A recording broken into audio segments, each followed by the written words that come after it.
bahasa Indonesianya artinya kebutuhan. Nah, tidak serta-merta bahwa ketika user merasa dia butuh, kemudian langsung kita fasilitasi, gitu ya, bahasa kasarnya ya. Jadi pada saat ada seorang klien membutuhkan sesuatu, kemudian kita sebagai seorang software engineer tidak serta-merta bahwa mentah-mentah apa yang dibutuhkan oleh dia, kita langsung buatkan software-nya.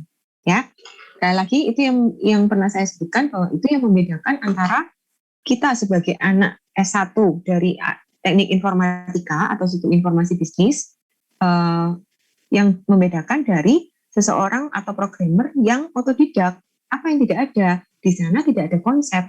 Nah, jadi mereka murni hanya programming. Sehingga pada umumnya ketika orang-orang yang belajar otodidak, mereka tidak akan memikirkan sistem secara jangka panjang. Pokoknya orangnya minta A, secara teknis bisa, ya sudah disediakan fiturnya. Sedangkan kita sebagai seorang IT yang sudah mengerti konsep, maka itu tidak boleh dilakukan. Ketika permintaan user itu tidak sesuai atau tidak mungkin untuk dilakukan atau tidak perlu dilakukan bahkan, maka kita harus memberikan suggestion yang tepat. Kita kasih tahu bahwa ini percuma dikerjakan. Ya mungkin tidak sekasar itu ya kata-katanya, karena seseorang begitu punya ide, kemudian kita langsung bilang ini nggak bisa. Nah itu orang langsung akan berusaha untuk defense. Ya, jadi kebanyakan dari kita ini biasanya kita mendengar untuk membalas, jadi bukan mendengar untuk mengerti pembicaraan orang lain. Ya, itu yang harus hati-hati. Kita mendengar untuk mengerti kebutuhan konsumen ini sebenarnya core-nya apa sih?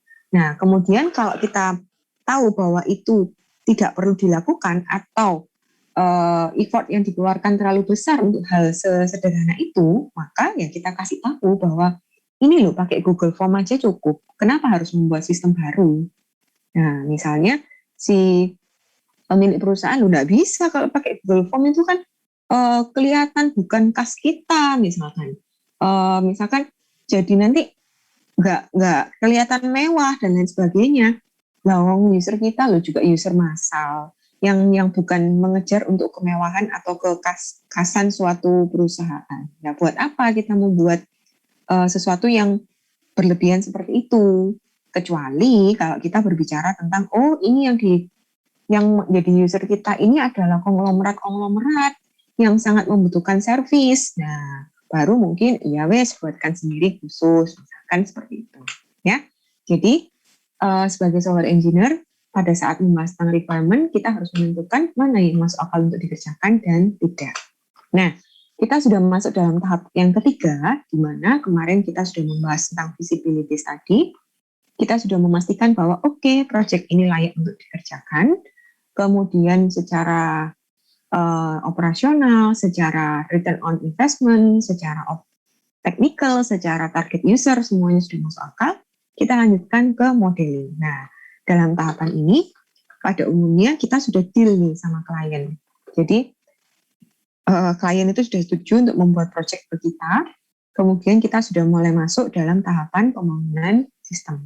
Nah, langkah-langkah dalam modeling ini apa yang harus kita lakukan? Kita harus memastikan kebutuhan sistemnya itu apa. Nah, kebutuhan sistem ini dilakukan dengan cara requirement discovery, di mana ini adalah suatu proses atau teknik yang digunakan oleh seorang analis untuk mengidentifikasi masalah dan kebutuhan solusi dari sistem. Ya, jadi di sini kita mengidentifikasi nih sebenarnya masalah utamanya itu apa sih? Kalau dulu bosnya bilang bangun sistem ini dia merasa bahwa untungnya kurang. Nah, untungnya kurang ini karena apa? Dari sini kita lihat, ternyata setelah diinvestigasi, untungnya kurang ini karena ada banyak barang yang hilang. Kenapa ada banyak barang yang hilang? Karena notanya dibuat manual, pengecekannya juga manual, sehingga akhirnya pada saat keluar masuknya barang tidak bisa terdeteksi dengan baik. Stok di gudang berapa juga nggak tahu. Kemudian yang mau expired berapa juga nggak tahu, sehingga akhirnya loss-nya banyak. Entah dari hilang, entah dari salah hitung, atau dari barang yang rusak karena expired. Nah, itu adalah proses bagaimana kita menangkap requirement system. Ya.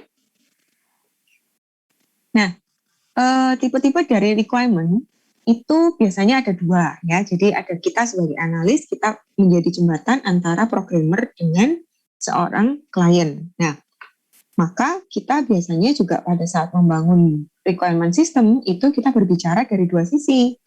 Yang pertama kita bicara dengan bahasa senatural mungkin. Jadi kita menjelaskan jalannya suatu sistem dengan cara yang sangat sederhana. Sehingga klien yang kemungkinan adalah orang awam, dia bisa menangkap maksud kita seperti apa. Tapi kalau misalkan klien kita ini adalah orang IT yang malas bikin program sendiri, maka kita bisa menggunakan sistem requirement, di mana kita sudah terstruktur di sana. Kita mau membuat modul A. Modul A ini menunya nanti ada A1, A2, A3.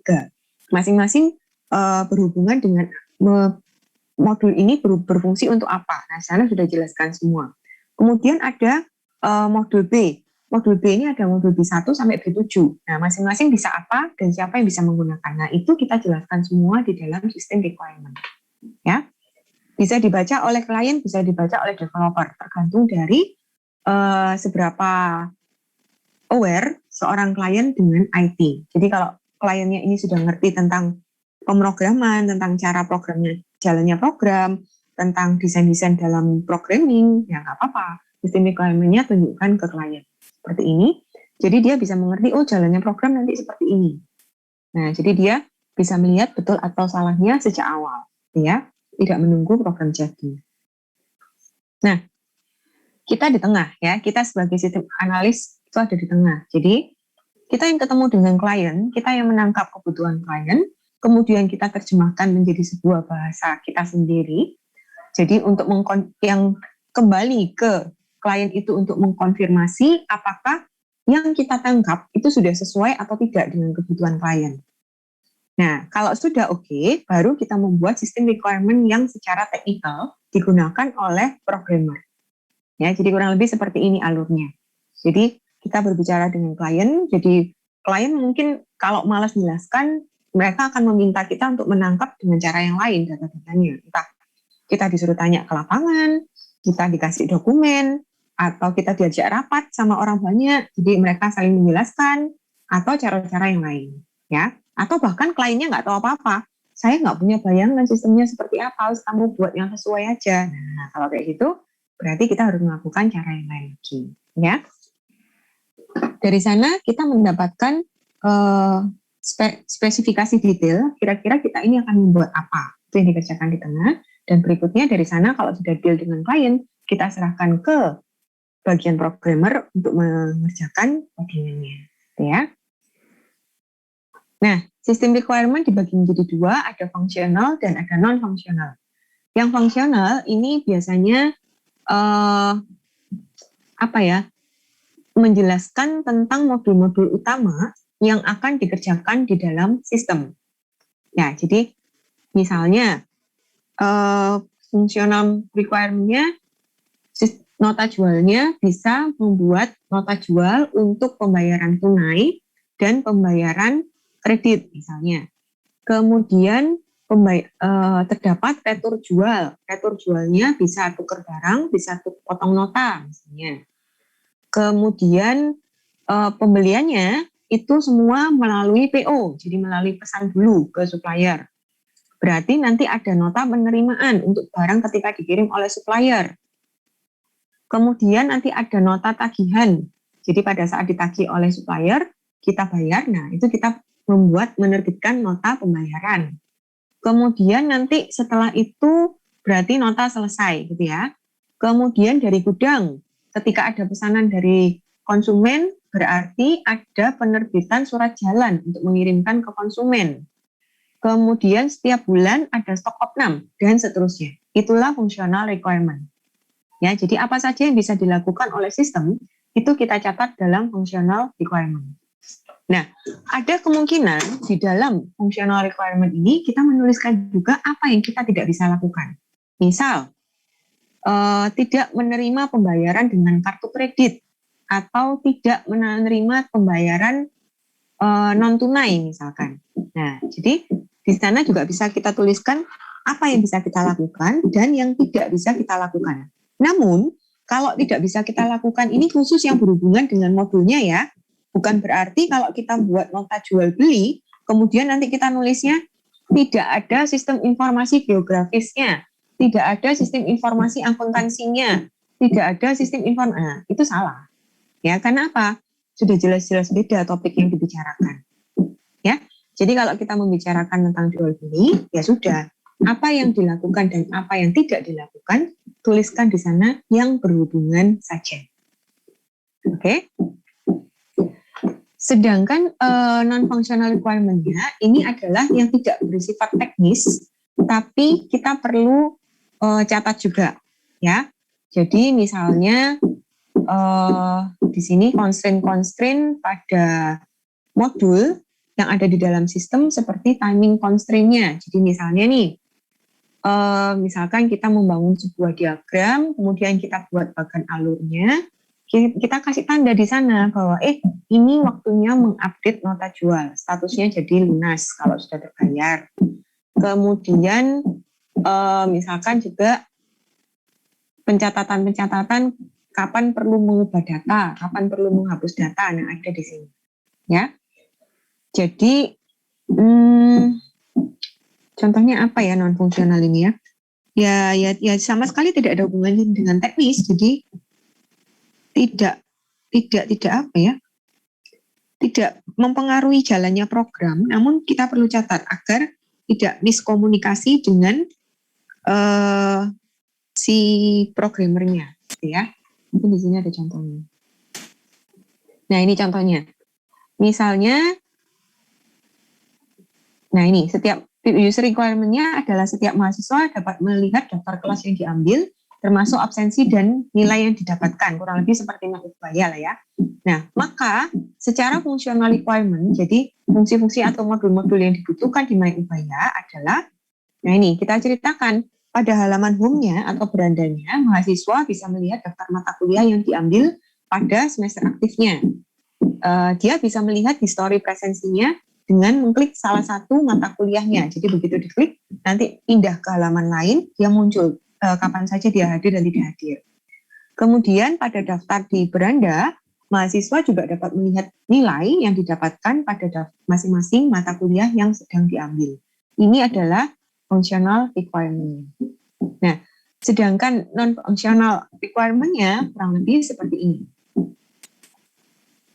Nah, contoh misalkan, misal ini kebetulan ini kan adalah kita berhubungan dengan edukasi. Mungkin kita tidak membutuhkan seperti respon time ini masih bisa ditolerir lah ya. Kalau misalkan upaya kita ngeloading gitu, kita masih ya enggak apa-apa lah gitu ya. Tapi bayangkan kalau itu terjadi pada sistem banking. Begitu kita masukkan PIN kita, kemudian terjadi loading lebih dari 2 detik, kita sudah panik. Ya ampun, ini transaksi saya berhasil atau enggak? Jangan-jangan nanti uang saya kepotong tapi transaksinya gagal. Nah, itu adalah response time. Pentingnya response time ya. Jadi dalam non-functional requirement ini kita perlu catat beberapa hal yang mungkin tidak berhubungan dengan teknis, tapi kita perlu memperhatikan hal-hal tersebut. Ya, contoh tadi. Kalau sistemnya banking, ya response time ini sangat perlu sehingga apa? Query-nya kita atau perintah-perintah dalam pengolahan datanya, kita harus benar-benar menggunakan yang efisien dalam hal waktu, sehingga data yang diminta oleh nasabah bisa muncul dengan segera. Karena kalau tidak, itu akan membuat psikologisnya user terpengaruh. Ya. Kemudian, nah ini, how current must the information should be? Artinya, kalau kita misalkan bentuk jaringannya itu adalah distribution. Nah, kemudian seberapa sering sih kita harus mengupdate data? Nah, contoh misalkan kalau saya logistik, kemudian antar kota tidak bisa tuker-tukeran stok. Jadi kalau mau tambah stok ya harus dari pusat, tidak bisa minta ke kantor cabang lain, maka antar cabang ketergantungannya tidak besar. Berarti mereka tidak terlalu membutuhkan data dari kantor lain. Sehingga untuk sinkronisasi data cukup dilakukan antara kantor cabang dengan pusat, sehingga kantor-kantor cabang yang lain tidak saling tahu bagaimana kondisi penjualannya. Sedangkan kalau misalkan saya punya beberapa toko, kantor cabang toko, misal seperti Uniqlo misalnya ya, Kemudian seseorang datang di toko yang di mall TP, misalkan Junjungan Plaza gitu ya. Kemudian saya minta baju ini, ukurannya nggak ada. Nah, kemudian si kasirnya bisa melakukan pengecekan. Oh, ternyata ada di Uniqlo Galaxy Mall. Bapak bisa beli di sana. Oh iya, tolong dikipkan dulu ya, nanti saya segera ke sana. Nah, kalau seperti itu, berarti current information-nya harus benar-benar real time. Jadi begitu yang Tunjungan Plaza mengklik bahwa ini saya book, maka yang Galaxy Mall langsung bilang, langsung dapat informasi bahwa itu jangan dijual karena sudah dibook oleh seseorang. Ya, jadi tergantung dari kondisi di lapangan, bagaimana kita membutuhkan update sistemnya.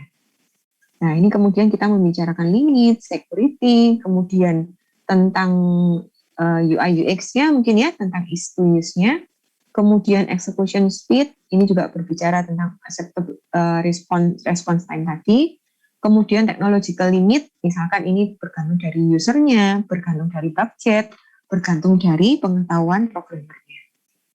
Kemudian ada juga requirement dari sisi organisasi gitu ya.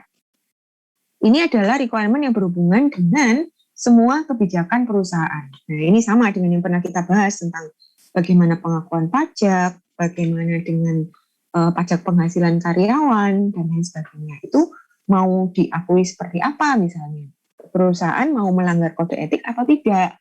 Atau misalkan, oh perusahaan saya ini menggunakan yang semua harus berbasis yang tidak boleh mengotori alam misalkan. Nah, kemudian berarti pada saat saya membuat programnya misalnya, saya harus bisa memastikan bahwa semua supplier ini menggunakan green technology, misalkan seperti itu. Jadi di sana misalkan saya kasih status green technology-nya level berapa sih perusahaan ini, nah, sehingga nanti pada saat pesan barang bisa dikasih rekomendasi, oh mendingan pesan di sini, misal seperti itu, ya. Atau external requirement. Jadi kalau seperti ini faktor-faktor dari luar yang mempengaruhi sistem.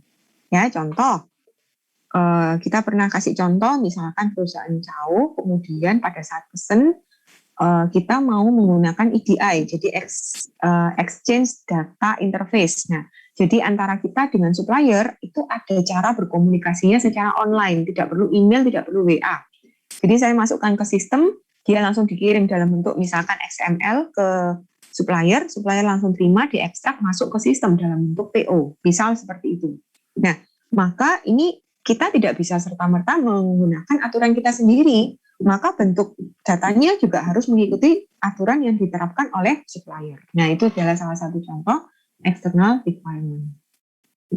Bisa juga aturan-aturan dari pemerintah, ini legislative requirement. Jadi, misal ada peraturan pemerintah, ya contoh tadi, misalnya tidak boleh jualan benda tajam di marketplace, atau tidak boleh jualan narkoba di marketplace. Nah, pihak marketplace-nya juga harus hati-hati. Jadi misalnya, oh dari nama barangnya di filter, kalau ada kata-kata sabu, nah itu berarti langsung di ban misalkan. Atau misalkan dari gambar, kelihatan misalkan alat untuk mengkonsumsi sabu-sabu, misalkan ada pengenalan citra digitalnya, nah langsung di-ban, misalkan seperti itu.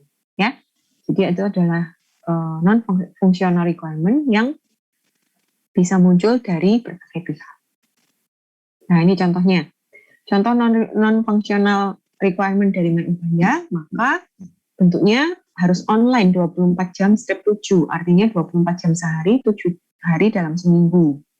Kemudian sistem akan terlogout otomatis sekitar 5 menit setelah tidak digunakan. Jadi untuk apa ini? Untuk misalkan menghindari digunakan oleh orang lain. Kemudian atau misalkan ditambahi, begitu tabnya ditutup, dia buka lagi, sessionnya sudah putus, jadi harus login lagi misalnya. Kemudian organizational requirement-nya mahasiswa login harus dengan login Ubaya. Kemudian aturan tilang presensinya mengikuti aturan Ubaya. Sedangkan eksternalnya, nah misal kalau kita anak teknik, kita pada saat perwalian pakai perwalian FT. Nah, jadi ketika ada pertukaran data dari sistem perwalian FT ke MyUbaya, ternyata tidak semua diambil dari perwalian FT. Contoh, di perwalian FT ada ada nama MK, KP, kemudian NRT, mahasiswa, dosen yang mengajar di KP tersebut, kemudian ini apa? Kapasitas kursinya, hasil berapa yang terdaftar di FPP 1, terdaftar di FPP 2, dan berapa yang termasuk di kasus khusus. Nah, tidak semua masuk ke MyUbaya. Di MyUbaya apa saja yang masuk? Oh, ID mata kuliahnya, kemudian NRP-nya, kemudian misalkan KP-nya. Hanya itu yang masuk, sehingga data-data perwalian FT lainnya tidak digunakan di MyUbaya. Atau aturan-aturan perhitungan IPK yang disesuaikan dengan dikti, atau daftar mata kuliah yang diakui oleh dikti. Jadi mahasiswa ini boleh mengambil mata kuliah ini kalau misalkan dia di dikti data-data prasyarat lainnya sudah masuk. Nah, kalau ternyata ada prasyarat yang belum terpenuhi, maka meskipun dia diterima di perwalian FT atau dia sudah tampil di MyUbaya, tetap akan tidak bisa diolah karena tidak sesuai dengan ketentuan dikti, misalkan gitu. Dikti itu adalah lembaga pemerintah yang menangani tentang pendidikan tinggi.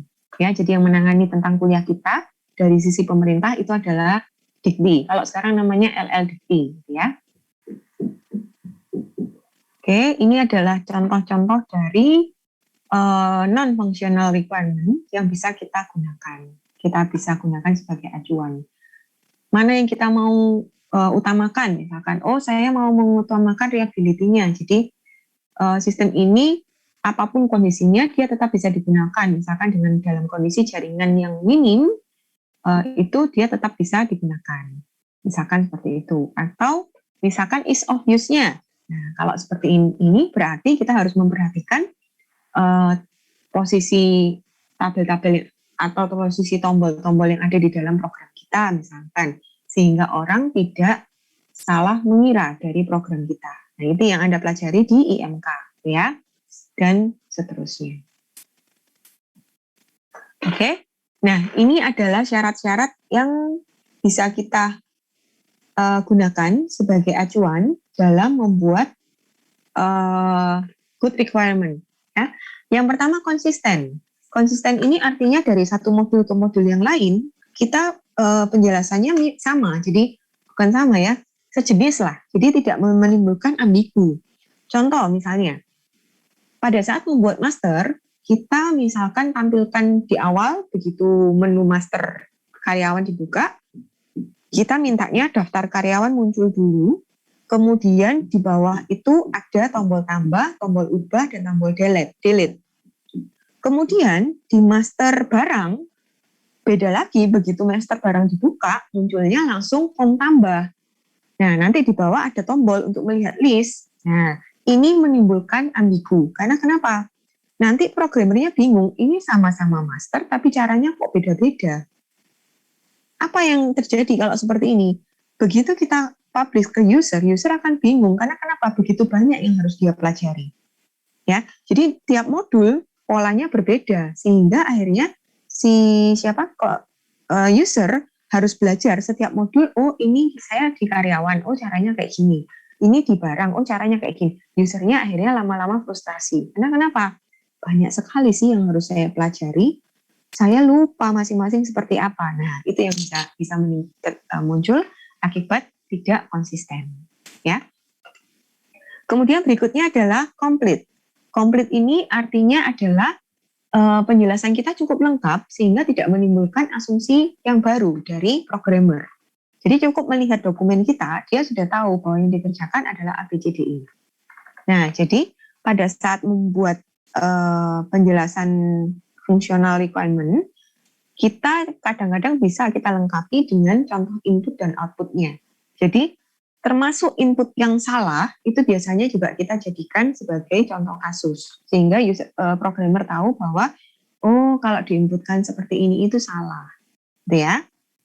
Kemudian visible yang artinya sesuai dengan apa ya? Visible ini apa bahasa Indonesianya ya? Ada yang bisa membantu saya?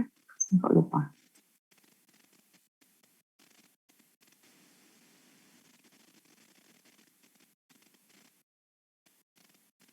Visible ini artinya layak, ya. Jadi dari sumber daya yang kita miliki, jadi dari sisi programmer kita, dari sisi budget kita untuk membeli license, itu semua masuk akal untuk dikerjakan, itu visible. Sedangkan required ini artinya bahwa apa yang kita buat itu sesuai dengan tujuan awalnya.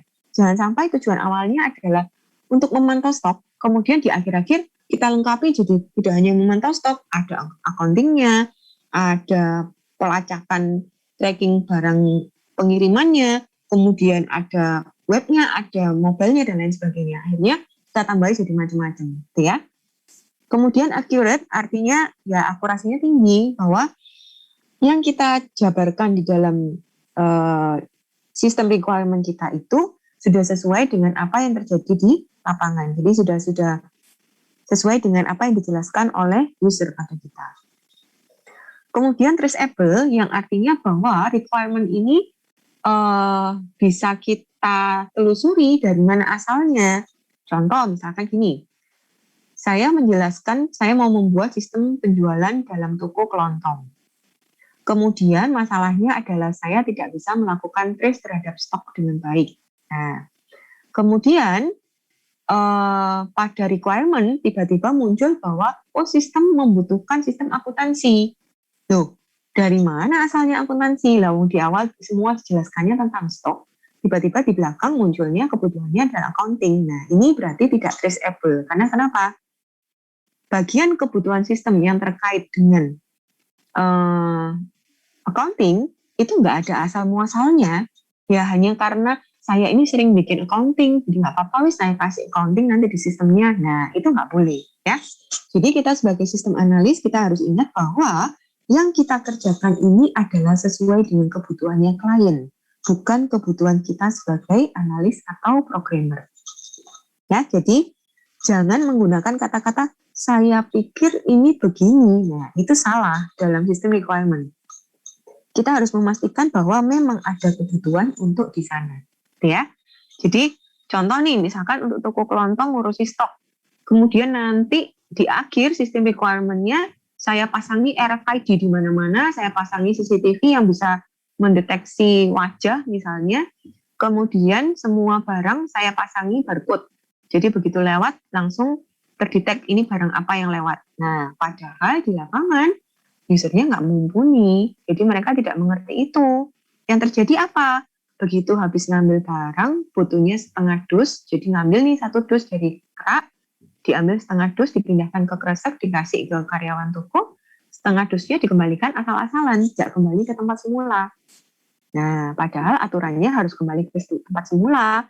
Nanti dilihat dari beratnya, dilihat dari misalkan di scan di dalamnya ada misalkan ada sinar X-nya, bisa melihat isinya berapa.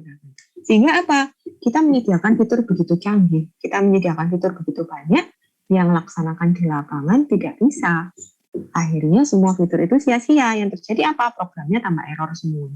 Ya, jadi semua requirement yang kita nyatakan di dalam sistem requirement dokumen kita itu harus ada asal muasalnya. Ya. Kemudian variable artinya bisa diukur. Berarti requirement kita yang kita definisikan dalam sistem requirement ini bisa diukur pada saat uji coba. Jangan sampai requirement yang kita butuhkan ini intangible, yang artinya tidak bisa diukur dengan angka. Contoh requirement-nya meningkatkan kepuasan pelanggan. Lah, gimana caranya ngukur ini? Susah, akhirnya apa yang terjadi? Subjektif. Ya kan? Berdasarkan inputan dari user pada saat mengisi kuesioner. Usernya lagi seneng hati, ya dia ngisi bagus. Usernya merasa ini kok lama, dia akhirnya ngisi jelek. Padahal memang yang diproses misalkan banyak. Ya, jadi tidak bisa objektif akhirnya. Jadinya pengukurannya tidak bisa dilakukan dengan bagus. Ya.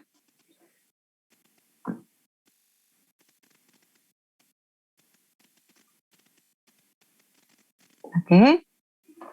Berikutnya, ketika kita salah mengidentifikasi kebutuhan sistem, maka ini yang hal-hal yang mungkin terjadi pada sistem kita.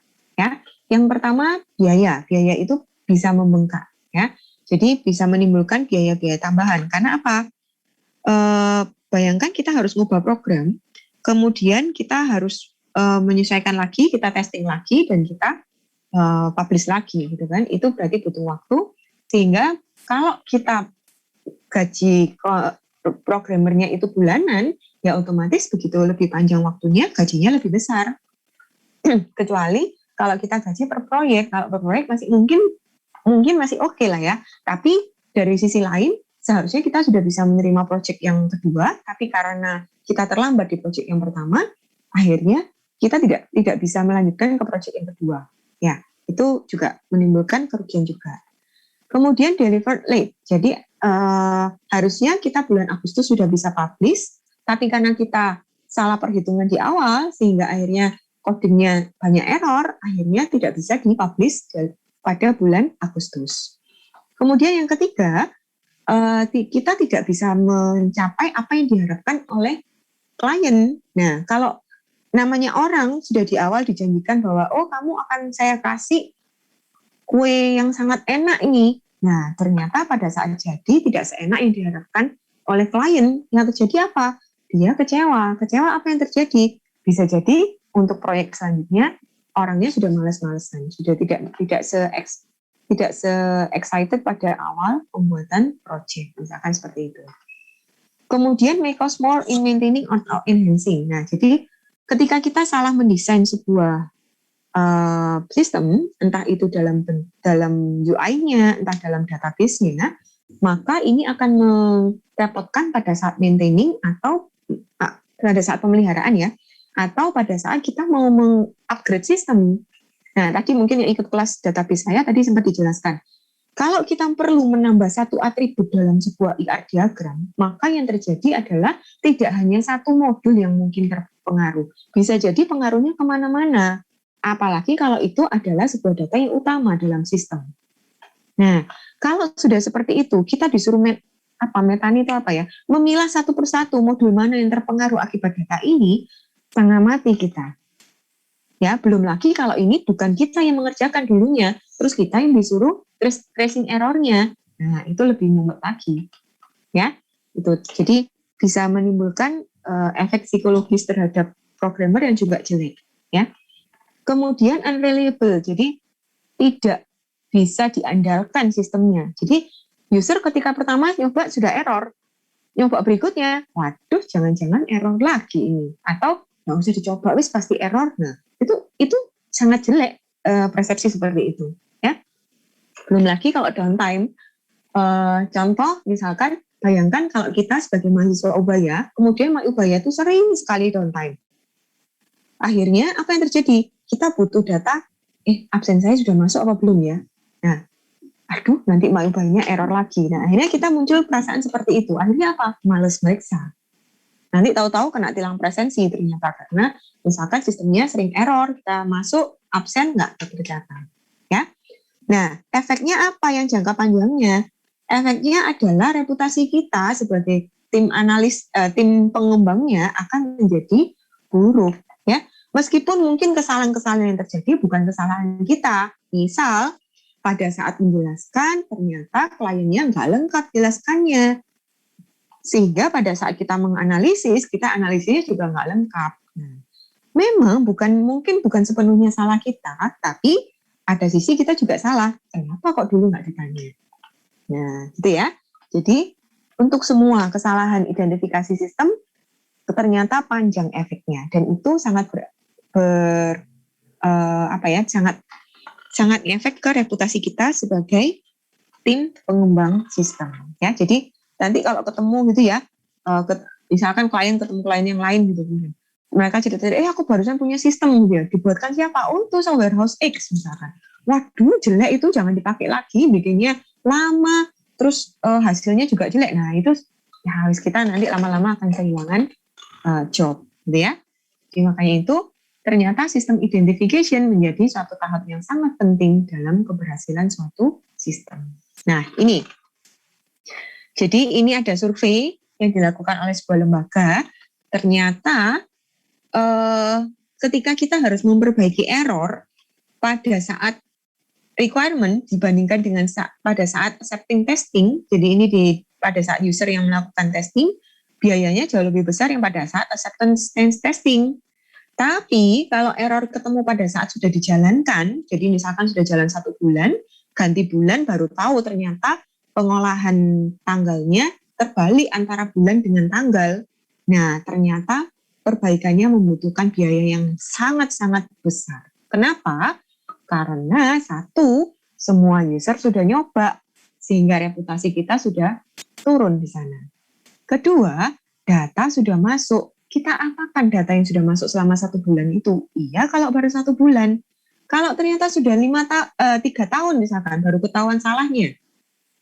Jadi misalnya kita salah memperhitungkan tahun kabisat misalnya, baru ketahuan setelah jalan 3-4 tahun, baru masuk tahun kabisat, baru tahu loh, kok data saya error salah semua ini keluarnya. Nah, ternyata hanya gara-gara 29 Februari. Nah, itu ternyata biayanya berkali-kali lipat dari ketika kita mengidentifikasikan di awal. Ya, ini adalah penjelasan dari bagian ini. Oke, sampai di sini ada pertanyaan?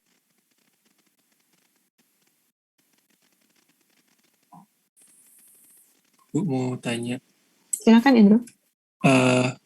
Sebenarnya ada 2 pertanyaan sih, Bu. Yang pertama tentang sistem requirements itu kan ada fungsional dan non-fungsional.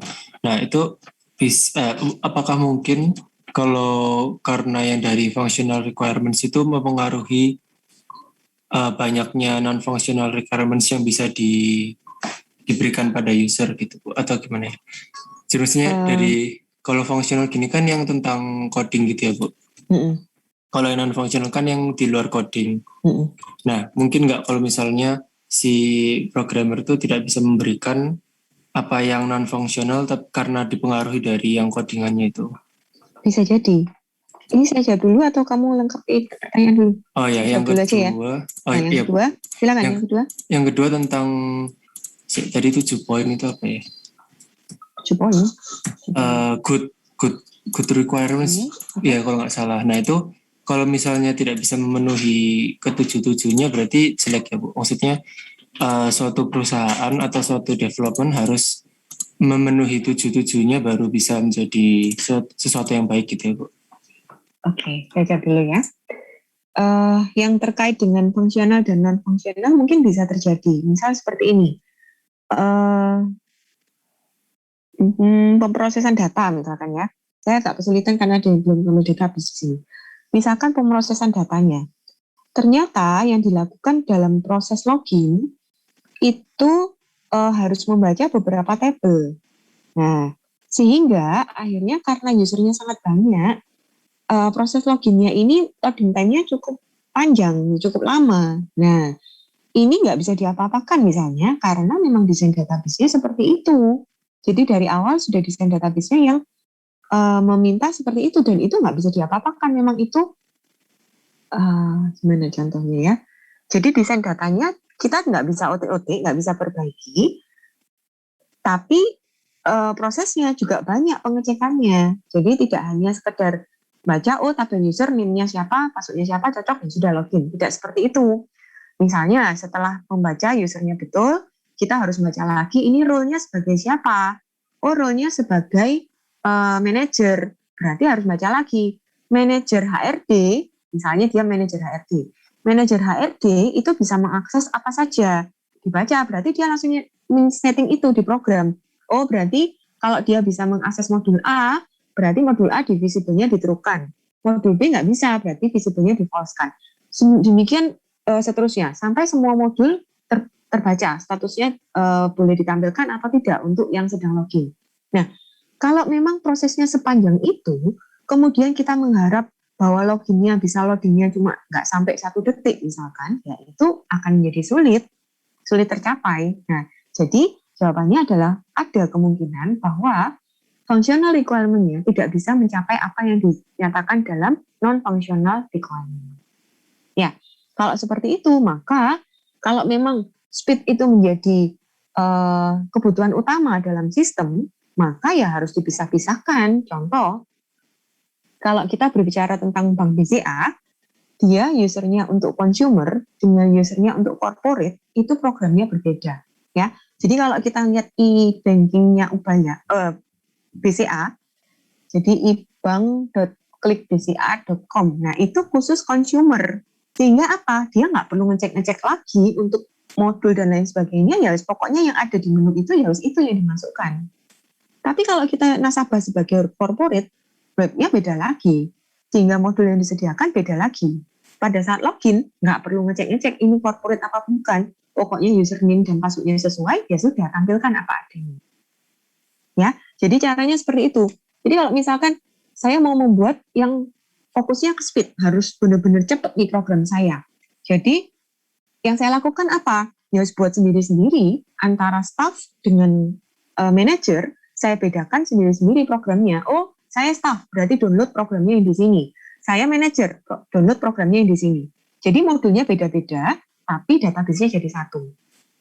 Sehingga apa? Itu akan mempercepat proses login dari masing-masing karyawan. Oke, bisa diterima, Andrew? Ya, Bu. Oke, yang kedua tadi tentang good requirement. Bagaimana kalau ternyata ada yang tidak tercapai di sini? Kalau ada yang tidak tercapai, ya memang susah sih mencapai tujuh-tujuhnya. Cuman ya diusahakan yang terbaik ya. Jadi kita usahakan bahwa tidak gini cara kerjanya. Kadang-kadang kalau kita ngirim sesuatu gitu ya, saking cepet-cepetannya kita ketik di email tanpa kita baca lagi kita kirim. Nah akhirnya yang terima marah-marah. Karena apa? Ternyata pakai caps lock semua. Atau misalkan yang terima marah, kamu jam 12 malam ngirim email ke saya, nggak sopan. Nah misalkan kayak gitu. Jadi yang dilakukan apa? Begitu kita menyusun sebuah sistem requirement, baca kembali dan jangan kita saja yang membaca. Berikan ini ke anggota tim kita. Mereka ngerti atau tidak, kemudian kita bahas sama-sama. Mereka muncul persepsi yang berbeda atau tidak dari tulisan saya. Kalau ternyata dari satu kalimat saya ini bisa memunculkan persepsi yang berbeda-beda, maka kalimat saya masih tidak konsisten atau ambigu. Nah, jadi begitu caranya. Kita cross-check. Sama dengan halnya yang kita lakukan sehari-hari. Jadi kalau mau ngapa-ngapain, lihat lagi. Sudah betul nggak buang sampah? Sudah betul nggak masuk di tempat sampah? Jangan-jangan jatuh di sebelahnya. Nah, itulah yang kita bisa lakukan untuk memastikan bahwa requirement kita sudah optimal. Ya mungkin tidak the best, tidak terbaik, tapi sudah optimal dari usaha kita. Gitu ya. Oke, bagaimana Andrew? Oh iya Bu, sudah mengerti. Oh ya Bu, mau satu lagi, maaf agak banyak. Beda sistem analis sama project manager beda jauh ya Bu? Putus Andrew. Sistem analis sama project manager beda ya Bu? Bisa jadi beda. Jadi project manager itu mungkin orang yang mengepalai project, mungkin dia tidak ketemu dengan klien. Jadi dia hanya memantau bahwa analis kamu sampai mana, programmer kamu sampai mana, itu project manager. Sedangkan kalau kita berbicara sistem analis, itu pasti yang akan menganalisa sistem. Mau nggak mau, orang-orang inilah yang akan ketemu dengan klien. Ya, jadi kalau timnya tidak terlalu besar, biasanya ya double-double. Jadi dia jadi project manager sekaligus analis, sekaligus nanti dia juga program misalkan. Karena kan biasanya kalau analis tugasnya selesai, kalau nggak ada job lain, dia nganggur. Nah, berarti apa yang dilakukan? Ya wes dia ikut ngopi. Atau kalau enggak, karena tim saya nggak banyak, ya wes yang programmer ini yang saya temukan sama klien. Nah, kalau kayak gini, hati-hati. Jangan cari programmer yang benar-benar anak teknik. Karena kenapa? Biasanya anak teknik nggak pinter ngomong, nggak pinter gali-gali. Jadi dia berbicara A ya stop the point A. Dia nggak bisa menggali ke A1, A2, A3, dan seterusnya. Ya, jadi lihat-lihat karakter orangnya. Oke? Bisa. Terima kasih Bu. Nah, oke. Terima kasih. Ada lagi yang mau ditanyakan? Oke, saya lanjut ya. Ini sudah.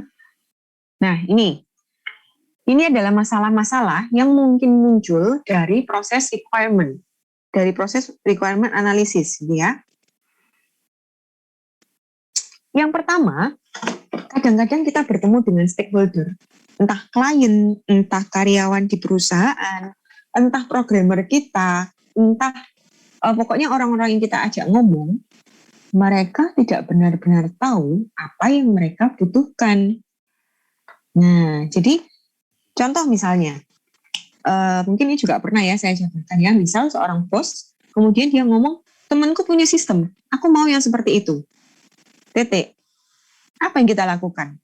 Nah, kita harus cari tahu apa sih yang bisa dilakukan oleh temennya itu. Nah, jadi stakeholder-nya ini nggak tahu kebutuhannya dia, perusahaannya dia mau dibawa kemana, dia juga nggak punya arah. Yang penting pokoknya aku mau melibatkan teknologi di perusahaanku. Nah, ini susah kalau kayak gini. Atau misalkan dia cuma mau, aku mau menerapkan IT untuk meningkatkan penjualan. Sudah titik. Nggak tahu caranya gimana. Nah, kalau seperti ini susah.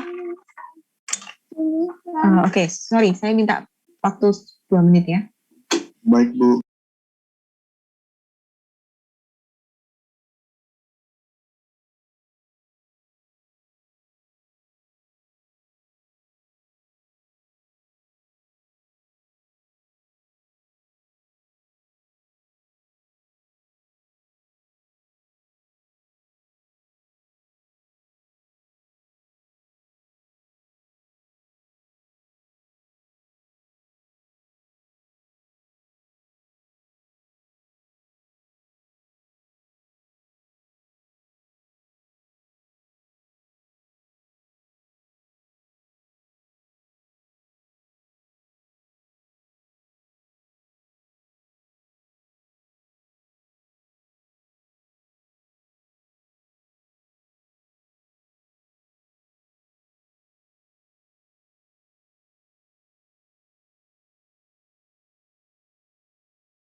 Oke, sorry. Barusan tiba-tiba anak saya ada kondisi emergency. Oke, berikutnya. Kemudian seperti tadi ya, jadi dia tidak tahu apa yang dia sebenarnya butuhkan, tapi pokoknya dia mau ada teknologi di dalam kantornya dia, di dalam perusahaannya dia. Nah, itu kita yang harus meraba-raba, sebenarnya ada masalah apa sih? Kemudian ini benar nggak sih dengan IT bisa diselesaikan? Nah, ini kembali ke visibility study, ya. Yang kedua, cara penjelasan seorang klien ke klien yang lain atau stakeholder ke stakeholder yang lain itu bisa berbeda-beda, tergantung dari orangnya. Misalnya nih, kita menggunakan teknik wawancara. Kita ketemu sama orang finance. Orang finance-nya ini tipikal yang pendiam, jadi dia tidak terlalu banyak ngomong. Kita tanya, pertanyaan satu jawabnya, oh iya ada, titik. Kemudian yang pertanyaan kedua, oh kalau itu dikerjakan sama accounting, titik. Kemudian yang ketiga seterusnya kayak gitu. Nah, kalau kayak gini kita yang harus bisa membuat daftar pertanyaan yang bisa menggali sebanyak mungkin informasi dari orang ini. Ya, ada juga orang yang kalau tadi minimal sekali kata-katanya, ada orang yang berlebihan. Jadi dia ceritanya gini, gimana sih Pak kalau caranya pengeluaran barang dari gudang itu? Oh, kalau itu ya tergantung dari siapa yang waktu itu lagi shift-nya siapa. Kalau shift-nya itu si A itu biasanya kalau mengeluarkan barang tuh diceki satu-satu, dibukai. Oh, jadi barang yang sudah di packing itu loh dibukai semua. Jadi dihitung satu-satu isinya kayak gini. Nah, tapi kalau si B itu enggak, dia ngelihat oh iya pokoknya 2 dus ya sudah dicatat 2 dus. Nah, ada orang yang tipe yang seperti itu. Jadi hal-hal yang nggak perlu juga dijelaskan sama dia. Nah, jadi Setiap stakeholder, setiap bagian yang kita libatkan dalam proses requirement analysis ini bisa jadi mempunyai karakteristik yang berbeda-beda. Sehingga apa? Seorang sistem analis harus bisa menyesuaikan diri dengan tipe-tipe orang yang berbeda-beda itu tadi. Nah, dari sini kita bisa lihat bahwa pekerjaan sistem analis ternyata tidak semudah yang kita kira. Tidak hanya sekedar melihat, oh ya butuhnya ini, bikinnya ini. Ya, kita harus bisa, ilmu komunikasi kita harus benar-benar yang baik. Jadi kita bisa menangkap kebutuhan user dari sistem-sistem, dari karakteristik yang berbeda-beda tadi menjadi satu kesatuan requirement dokumen. Gitu ya. Kemudian yang ketiga, different stakeholder might have conflicting requirement. Ya, jadi contoh, yang minta sistem ini berjalan adalah CEO. CEO itu adalah yang tertinggi, Chief Executive Officer. Kemudian bagian finance ternyata nggak suka dengan adanya sistem terkomputerisasi ini. Karena kenapa? Dari dulu tuh saya nangani sendiri. Kenapa sih sekarang harus dibikin sistem-sistem seperti ini? Apa bosnya nggak percaya sama saya? Nah, ada perasaan seperti itu. Akhirnya apa yang terjadi dengan orang yang seperti ini ada di sistem, kemudian ketika kita melakukan analisis ke bagian finance, apakah kita akan diterima dengan baik? Tidak. Dia akan berusaha mencari cacat dari kita sebagai analis, atau sebaliknya menganggap kita sebagai auditor. Jangan-jangan nanti orang ini yang bikin aku dipecat. Jangan-jangan nanti kalau ada sistem aku nggak digunakan lagi. Jangan-jangan nanti kalau ada sistem ketahuan semua apa yang sudah aku lakukan selama ini. Nah, ini yang terjadi pada saat dua departemen ternyata tidak sepakat dalam permintaan sistem. Ya, jadi akhirnya nanti minta dokumen dipending sampai lama, nggak dikasih-kasih. Nanti setiap kali di WA cuma dibaca tok, nggak dibales. Nah, kemudian ditelepon, nggak diangkat. Ditelepon, diangkat, bilang sorry ya, aku masih rapat, tutup lagi. Nah, akhirnya itu yang terjadi. Mereka akan terus menolak. Nah, akhirnya apa? Kita sebagai tim proyeknya yang kewalahan, karena diundur-undur terus proyeknya. Nah, kemudian yang keempat, bisa jadi antara organisasi dengan faktor-faktor politik, ya, entah politik secara negara atau politik di dalam susunan direksinya, itu memiliki pengaruh yang besar terhadap sistem requirement. Contoh, CEO-nya minta sistem, tapi kemudian ternyata direktur finance-nya ini anaknya bos, ya. Jadi lanjut ke yang ketiga tadi ya.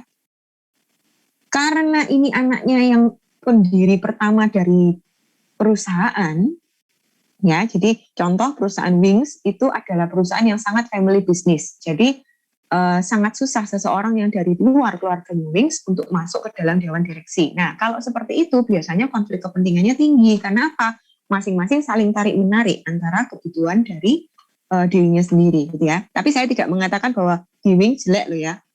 Jadi saya hanya memberi contoh misalkan pengaruh pemilik perusahaan pertama itu sangat besar pengaruhnya terhadap perusahaan. Sehingga meskipun CEO-nya minta bahwa oke, saya IT-kan semua, tiba-tiba ada satu direksi atau satu misalkan direktur finance-nya bilang bahwa saya nggak mau, papa nggak mau ini digunakan seperti ini, hancur sudah permintaannya.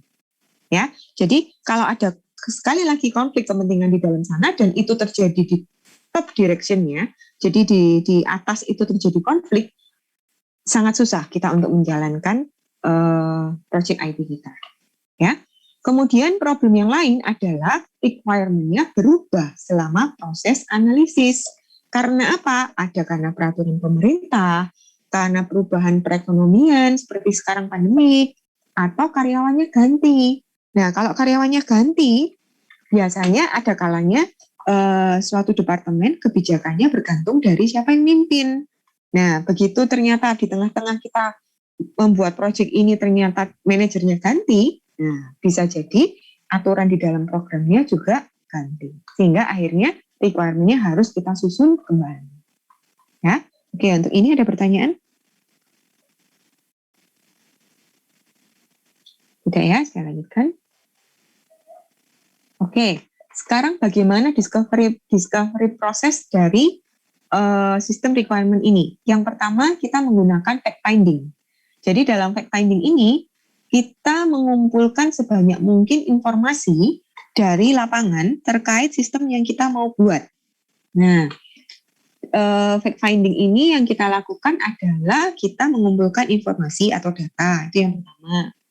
Yang kedua, skill dari seorang sistem analis harus benar-benar bagus dalam hal fact findingnya. Jadi anggaplah ya kita curiga sama pacar kita kemungkinan nyeleweng gitu, kemudian bagaimana cara kita mengumpulkan bukti bahwa dia memang nyeleweng gitu ya, memang selingkuh gitu ya.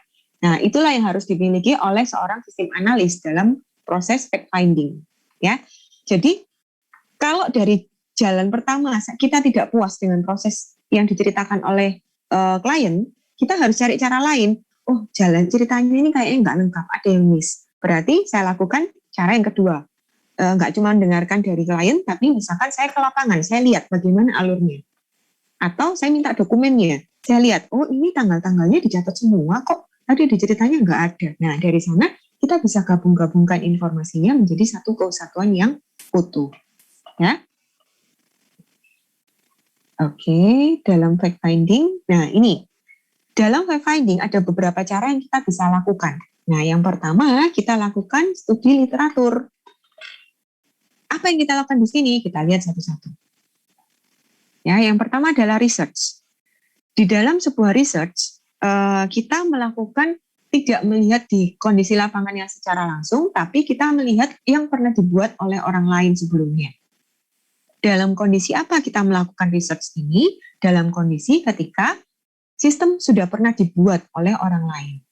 Contoh, saya diminta untuk membuat word processing. Ya, jadi kalau word processing yang paling banyak digunakan oleh orang itu adalah Microsoft Word. Nah, maka saya mencari nih dokumen-dokumen yang berhubungan dengan Microsoft Word. Dulu pengembangannya kenapa sih dikasih copy paste? Kenapa sih dikasih insert picture? Kenapa dikasih border? Kenapa dikasih alinea? Kenapa dikasih setting halaman dan lain sebagainya? Itu yang saya pelajari. Jadi asal muasalnya dari mana? Oh, ternyata ini sama nih dengan kebutuhan saya. Maka ketika kita melihat bahwa dari apa yang sudah pernah dikerjakan orang, ternyata kondisinya sama dengan apa yang kita hadapi, maka kita bisa mengambil fitur tersebut di dalam fitur kita. Ya. Tujuannya apa? Tujuannya adalah kalau mereka sudah pernah melakukan penelitian di sana, ngapain saya mulai dari awal lagi?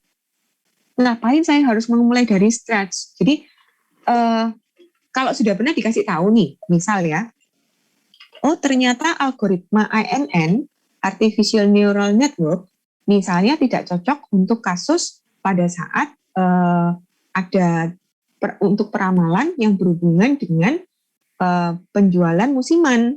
Nah, sudah ada yang menyatakan seperti itu di studi literatur. Nah, kemudian sekarang saya diminta untuk membuat suatu sistem peramalan yang bisa menghitungkan kira-kira sarung saya pada musim hujan itu lakunya berapa ya. Sudah jelas-jelas ada literatur seperti itu. Tapi kita nggak mau menggunakan itu. Saya mau mulai dari awal lagi. Akhirnya apa? Hasil peramalan kita nanti nggak sesuai. Karena kenapa? Sudah ada pembuktian yang valid kok bahwa ANN itu tidak cocok untuk peramalan seperti itu. Nah, maka lebih baik gunakan yang sudah digunakan orang. Oh, ada orang ini sudah memberitahu bahwa kalau ANN itu cocoknya pakai naive bias misalkan. Oh ya, berarti lebih baik kita langsung implementasikan itu agar tidak buang waktu untuk penelitian yang ANN tadi. Ya.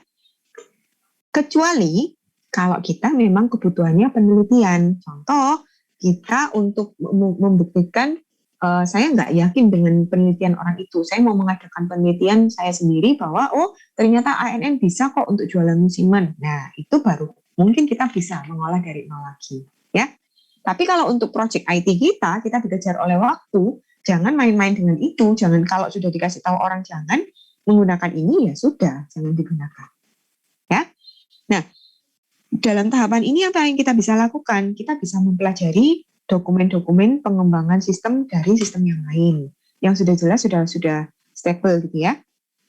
Atau kita juga bisa mempelajari dari jurnal-jurnal atau buku-buku yang kita tahu bahwa ini terbitannya bagus. Jurnal-jurnalnya juga misalkan oh ini jurnal internasional yang bereputasi. Di sana dinyatakan ABC, maka jangan diulangi lagi. Itu sudah diteliti oleh orang. Kalau kita sesuai dengan itu ya langsung pakai. Kalau tidak jangan digunakan. Gitu ya. Jadi kapan kita menggunakan metode research ini atau literatur ini adalah ketika sudah ada orang yang pernah membuat sebelumnya. Sehingga kita tidak perlu mengulang analisisnya, kita tinggal mengambil hasilnya dari penelitiannya orang. Oke, misal kita diminta untuk membuat pengembangan aplikasi online shop yang orangnya minta pokoknya yang paling baru gitu ya. Nah, apa yang kita lakukan? Perlukah kita melakukan analisis dari awal, kita menangkap, oh user ini sukanya kalau online shop ini jualan apa sih? Kemudian berapa sih pengguna internet sekarang? Kemudian berapa sih yang pakai Android, berapa yang pakai iPhone? Kemudian berapa orang sih yang usianya produktif, berapa yang lansia, berapa yang anak-anak, dan seterusnya. Itu semua sudah pernah dilakukan oleh orang lain.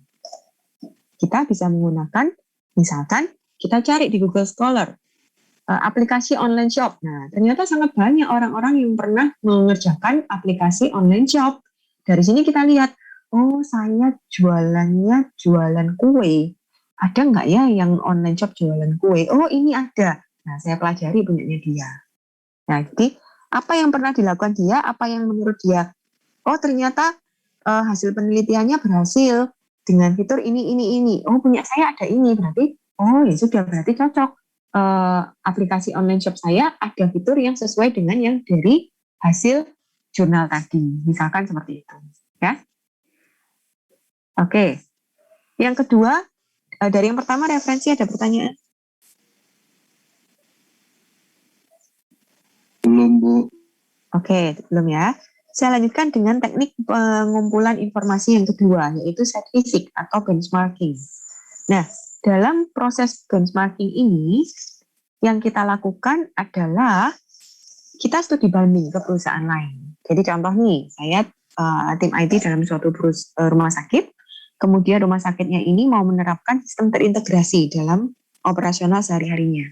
Nah, kemudian yang saya lakukan daripada saya menganalisa satu-satu, saya nggak punya bayangan programnya seperti apa, maka saya bisa melakukan benchmarking. Saya misalkan, oh direktur saya tuh kenal sama rumah sakit X. Nah, misalkan saya rumah sakit Y gitu ya.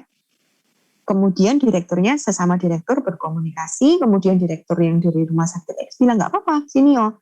Nanti tim IT pun yang akan jelaskan tentang program di sini. Nah, berarti dari rumah sakit Y ini akan mengutus beberapa orang yang menjadi perwakilan, misalnya direktur operasional, kemudian kepala apa namanya? Saya lupa istilahnya. Misalkan kepala kamar obat, terus kepala pavilion misalkan ya. Nah, kemudian tim IT-nya dibawa. Nah, perwakilan beberapa di sana jalan-jalan melihat di rumah sakit X itu, oh ternyata di laboratoriumnya seperti ini cara kerja IT-nya. Kemudian nanti di bagian kasir atau admission seperti ini. Kemudian di kamar untuk nyatat obat seperti ini, visitor dokter seperti ini, dan seterusnya. Ya, dari sana nanti orang-orang yang menjadi tim benchmarking ini kembali ke rumah sakit Y, mereka yang rembukan. Oh, yang fitur ini bisa diterapkan di tempat kita. Yang ini nggak mungkin, kita nggak punya alat-alatnya, dan seterusnya. Nah, itu yang dilakukan dalam proses site visit. Ya, jadi ini butuh koneksi. Jadi kalau kita melakukan site visit ini butuh koneksi, karena apa? Perusahaan yang kita tuju, jadi kalau kayak rumah sakit X tadi, harus membuka semua fitur yang ada. Sehingga kalau di sini tidak ada basis kepercayaan akan sulit. Nah, bagaimana caranya? Biasanya ini bukan pesaing, ya itu jelas. Jadi kalau kita mau site visit, cari orang yang bukan saingan kita. Jadi contohnya, oh saya rumah sakit di Surabaya, saya mau site visitnya, benchmarkingnya atau site visitnya ke rumah sakit di Semarang, kan nggak mungkin jadi saingan kan, ini kan rumah sakit kan nggak mungkin milih-milih tempat, kita sakit di mana ya sudah ke sana. Nah, sehingga ini tidak jadi saingan. Tapi kalau saya misalkan, oh saya rumah sakit gotong royong di Surabaya, saya mau site visitnya ke RKZ, ya nggak mau RKZ-nya. Kenapa? Ini pesaing. Ya, jadi mereka nggak mau membuka apa yang ada di dalam perusahaannya, kan sama aja ngasih resepnya dia ke orang lain gitu kan. Nah, jadi salah satu plus minusnya seperti itu site visit. Nah, kalau ini contohnya misalkan saya mau membuat baru, kemudian saya pelajari bagaimana kalau misalkan saya tidak bisa tidak bisa datang ke perusahaannya, maka site visit itu kita bisa melakukan coba-coba, tapi hanya sebatas misalkan kalau kita mau mempelajari caranya Shopee, ya berarti kita hanya tahu sebagai seller dan buyer. Tapi kita tidak tahu bagaimana cara adminnya Shopee bekerja. Karena kenapa? Kita nggak bisa masuk ke perusahaannya, misalkan seperti itu. Ya, jadi site visit ini juga ada kelemahannya. Kita tidak bisa benar-benar tahu di balik semua itu bagaimana prosesnya. Nah, itu site visit. Kemudian yang kedua adalah benchmarking. Nah, benchmarking ini kurang lebih sama sih. Benchmarking ini adalah kita membandingkan beberapa sistem yang sudah berjalan sebelumnya. Jadi mirip dengan site visit, tapi benchmarking ini kita misalkan kita punya tiga sistem yang sudah mirip dengan program kita. Nah, maka dari masing-masing sistem ini kita lihat fitur per fitur. Kita butuh fitur apa? Oh, kita butuh fitur saya mau jualan handphone. Jadi dari tiga ini apa sih fitur yang sama? Oh, dari sistem A ada fitur perbandingan produk. Perbandingan produknya bisa 2 produk saja. Di sistem yang kedua, oh ada, dia bisa membandingkan beberapa produk, tapi harus satu merek punyanya dia. Kalau Samsung Note 9 ya berarti sama Samsung lainnya, nggak boleh sama Oppo atau sama yang lainnya. Tapi dia bisa 3, bisa 4. Kemudian fitur sistem yang ketiga, ada nih perbandingan produknya, tapi yang dijelaskan hanya terbatas harga, kemudian kamera, sama memori, itu toh yang dibandingkan. Oh, dari 3 ini saya bisa gabungkan, saya membuat fitur baru, saya bisa sampai perbandingannya 4, mereknya bebas, dan apa yang mau dibandingkan user bisa milih. Nah, seperti itu kurang lebih yang kita lakukan dalam proses benchmarking. Ya, jadi kita dudukkan bersama beberapa sistem ini, kita bandingkan plus minus masing-masing. Nah, jadi kalau sudah orang lain sudah membuat fitur seperti ini, kenapa saya harus menganalisa dari awal? Kenapa saya nggak langsung ambil aja? Oh ya, di sini ternyata baik hasilnya, ya sudah saya ambil. Ya, itulah benchmarking. Nah, ini adalah bagian apa yang dilakukan oleh sebuah organisasi untuk melakukan sesuatu yang lebih baik daripada yang dilakukan oleh orang lain. Nah, yang mereka lakukan adalah, mereka terus mengukur dirinya sendiri. Nah, jadi ini, kita ini posisinya ada di mana sih? Apa sih yang kita lakukan untuk mencapai itu? Nah, jadi misalkan, performance saya sekarang masih medium. Nah, berarti untuk meningkatkan apa yang harus saya lakukan? Apa kelemahan saya? Nah, kurang lebih saya melakukan SWOT SWOT terhadap diri sendiri. Nah, kemudian kita bandingkan, ternyata orang lain juga medium semua kok. Berarti memang industrinya lagi medium nih. Saya nggak salah kalau ada di level medium. Nah, tapi kalau ternyata pesaing saya, mereka kok levelnya di high, berarti ada yang salah dengan saya. Kok saya nggak bisa mencapai high juga? Nah, dari sana kita saling meniru. Jadi, ya nggak bisa kita pungkiri, contoh Grab sama Gojek aja. Secara sistem, hampir sama isinya, ya. Jadi kalau Grab ngeluarin baru, nggak lama Gojek ngeluarin baru. Kalau Gojek ngeluarin baru, nggak lama Grab ngeluarin baru, ya itulah yang terjadi, ya. Jadi mereka saling memantau kondisi pesaing mereka yang dianggap pesaing oleh mereka. Kemudian dari sana mereka akan mengambil creative adaptation. Nah, jadi apa yang dilakukan oleh toko sebelah, kita tiru. Sebelah masang spanduk, saya ikut masang spanduk. Sebelah nambah karyawan, saya ikut nambah karyawan. Selama itu kita rasa bisa meningkatkan performa kita, ya. Jadi itu yang terjadi dalam tahapan mencari requirement yang tepat untuk klien kita, ya. Dari sana, dari creative adaptation ini diharapkan kita sudah melakukan mencari referensi di jurnal, kemudian kita melakukan site visit ke perusahaan lain yang sudah kita anggap oke. Kemudian kita melakukan benchmarking terhadap beberapa sistem, kita bandingkan masing-masing fitur, kita ambil yang terbaik. Kemudian dari sana kita bisa menciptakan berbagai creative adaptation. Misal, yang tadinya A kita buat menjadi A1. Nah, dari sana kita bisa menciptakan value yang baru dari perusahaan kita. Nah, itulah menjadi breakthrough performance. Jadi performa kita menjadi optimal, menjadi baik.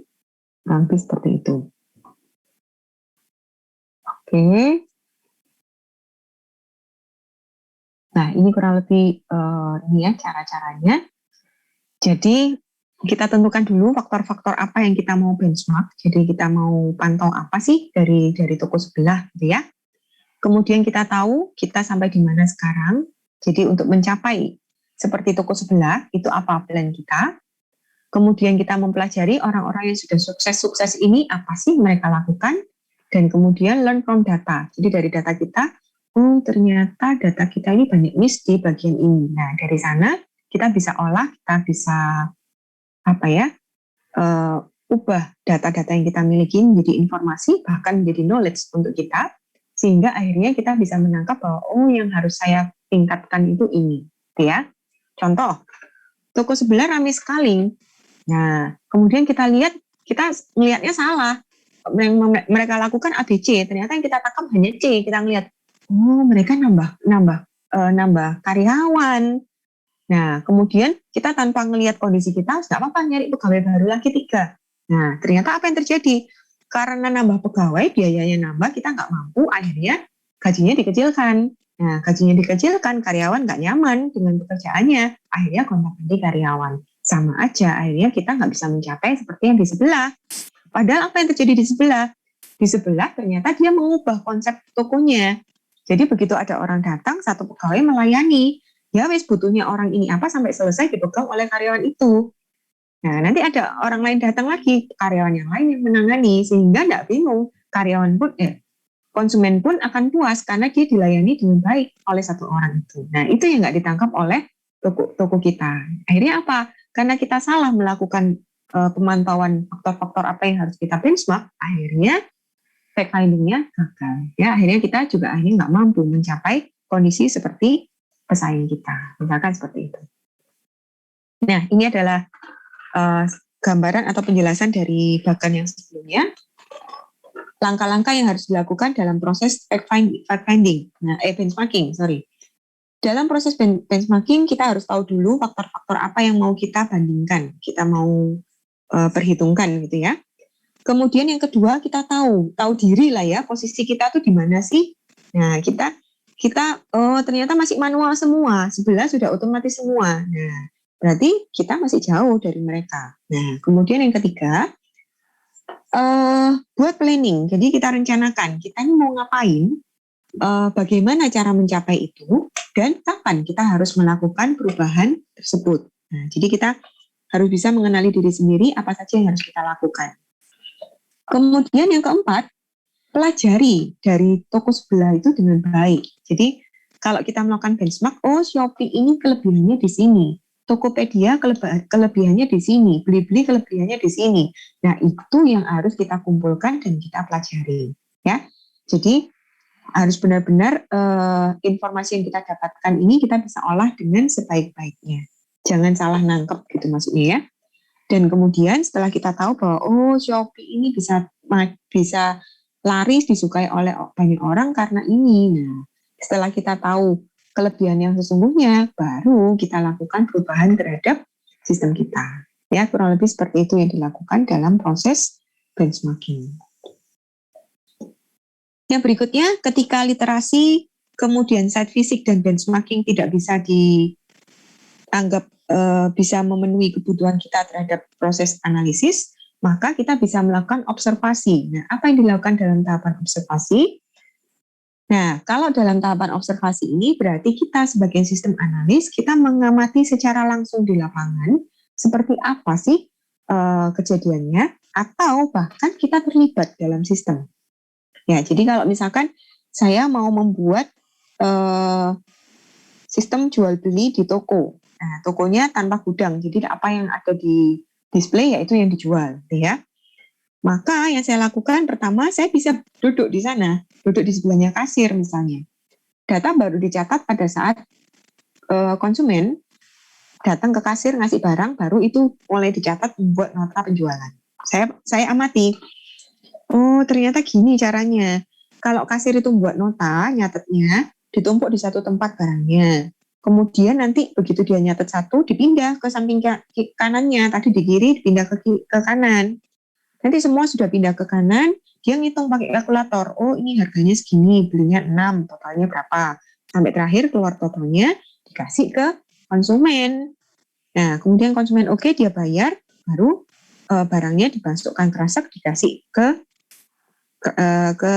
konsumennya. Misalkan seperti itu. Nah, itu kita ngamati. Oh, pada saat nyatet itu, dia nyatet sambil mindahi barang. Nah, kadang-kadang itu dia miss. Jadi dia ngeliati kertas sambil ngambil barang karena dikira itu betul barang A yang dicatat sama yang diambil sama-sama barang A. Ternyata enggak. Jadi dia ngambilnya Pepsodent Herba, yang diambil Ciptaden. Nah, harusnya Ciptaden itu masuk item yang lain. Nah, ini errornya. Nah, ketahuan errornya. Misalkan seperti itu. Atau yang kita lakukan adalah kita menggantikan kasirnya. Jadi dari sana kita bisa melihat, oh karakteristik konsumen itu seperti ini. Kemudian pekerjaannya si kasir itu seperti ini. Kita bisa merasakan, oh iya ya, susah kalau nyateti satu-satu kayak gini ya. Kalau dia nggak hafal kodenya gimana? Nah, berarti harus ngeliati lagi di buku, ini kodenya apa? Nah, berarti jadi kasir itu susah kalau nulis di nota seperti ini. Nah, jadi itulah yang dilakukan oleh sistem analis. Jadi entah dia mengamati proses yang terjadi di lapangan atau dia terlibat secara langsung di lapangan. Ya, jadi bentuknya seperti ini. Ya, jadi yang kanan ini kita ngamati. Jadi dari percakapannya orang ini kita disuruh menganalisis, atau kita mau mengamati caranya burung makan, ya kita dekati langsung, terlibat langsung di proses tersebut. Ya, lebih seperti ini. Tujuannya apa? Tujuannya adalah kita memastikan bahwa alur yang diceritakan oleh klien atau kita tidak tahu ceritanya, kemudian kita cuma disuruh observasi, jadi kita tahu di lapangan seperti ini cara kerjanya. Ya, jadi kita mendapatkan proses yang pasti dari yang terjadi di lapangan. Ya, itu yang tujuan utama dari suatu proses observasi. Nah, berikutnya, selain itu, ketika suatu proses terlalu ruwet untuk diceritakan dengan kata-kata, maka paling gampang kita lihat di lapangan yang terjadi seperti apa. Ya, jadi kalau kita mau lihat klien kita ceritanya bulat, jadi tata bahasanya juga kita tidak terlalu mengerti, kita tidak yakin dengan sistem requirement kita, maka lebih baik kita turun ke lapangan, kita lihat di sana terjadinya seperti apa. Ya, karena apa? Kadang-kadang yang ketemu sama kita itu adalah pemilik perusahaan, ya, orang yang sangat menggebu-gebu kepingin perubahan sistem. Tapi yang menjalankan di lapangan belum tentu dia. Apa yang terjadi? Akhirnya yang dia ceritakan ABC ternyata di lapangan terjadi DEF. Nah, akhirnya kalau kita tidak melakukan observasi, kita membuat sistem, kita install, yang di lapangan teriak-teriak, loh harusnya enggak gini, harusnya ini ada tambahan gini, ada tambahan gini. Nah, kita harus ngedit banyak program. Ya, oleh karena itu, ada baiknya sebuah proses fact finding kita akhiri dengan observasi ini. Jadi kita ngelihat di lapangan, data yang sudah kita kumpulkan ini betul atau tidak. Nah, kelebihan dari observation ini adalah yang pertama, reliable, karena kita sudah melihat sendiri kan sistemnya seperti apa, sehingga kita tahu bahwa oh ya alurnya seperti ini. Secara timing, secara kejadian kita tahu bahwa oh ya pada saat ini membutuhkan update status, pada saat ini membutuhkan pengurangan stok, pada saat ini terjadi perubahan ini. Nah, itu kita tahu, ya. Kemudian ini juga sangat cocok ketika kondisi di lapangan tidak bisa dijelaskan dengan kata-kata yang sederhana. Nah, kemudian karena kita lakukan sendiri, kita tidak membuat kuesioner, kita juga tidak mengganggu orang lain dengan ketemuan kemudian minta orang lain menceritakan, maka observasi ini relatif lebih murah, ya, jadi inexpensive, tidak terlalu mengeluarkan biaya yang besar. Tapi kekurangannya, disadvantage-nya adalah yang pertama, kadang-kadang ketika seseorang kita ikuti, ya, jadi contoh nih si kasir tadi, kita berdiri di sebelahnya, dia merasa bahwa saya sedang diawasi, saya nggak boleh salah. Nah, jadi kecenderungannya dia adalah lebih berhati-hati dalam bertindak. Sehingga apa? Error-error yang mungkin terjadi itu bisa jadi sangat minim. Kenapa? Dia lebih hati-hati. Itu yang pertama. Yang kedua, nah di sini tidak ditulis sepertinya. Nah ini, yang kedua adalah secara time, secara waktu. Bisa jadi masalah itu muncul setelah misalkan 5 bulan sistem berjalan, ya, atau misalkan setelah ganti bulan itu baru muncul masalah. Karena kenapa? Oh, setelah ganti bulan dilakukan stok opnam, kemudian diupdate lagi ke kartu stok. Nah, kartu stok ini kalau terlambat masuk di toko, bisa jadi toko salah juali orang, salah menjual barang. Nah, kalau kita hanya melakukan observasi selama 1 minggu di tengah-tengah bulan, maka masalah kartu stok tadi tidak akan kita tangkap, tidak akan bisa kita tangkap. Kenapa? Kita nggak nyampe sana observasinya. Ya, jadi akhirnya kita hanya menangkap kejadian pada satu waktu saja. Ya, oke, sebentar. Nah ini orangnya tidak nyaman ya kita ikuti, dan kemudian ini mereka tidak bertingkah seperti biasanya, jadi lebih berhati-hati biasanya. Nah ini, kalau ujian diawasi gitu kan, semua berhati-hati kan. Nah kalau begitu gurunya keluar, langsung contek-menyontek. Nah contohnya seperti ini ya. Jadi kalau tidak diawasi, mereka nulisnya seenaknya, pokoknya ngambil pindah ke kanan. Tapi begitu kita awasi, dia ngelihat barangnya, dicatat, nanti dia lupa, cari di buku. Nah seakan-akan ideal kondisinya, padahal tidak, ya. Nah, ini adalah guideline untuk observasi, kurang lebih seperti ini.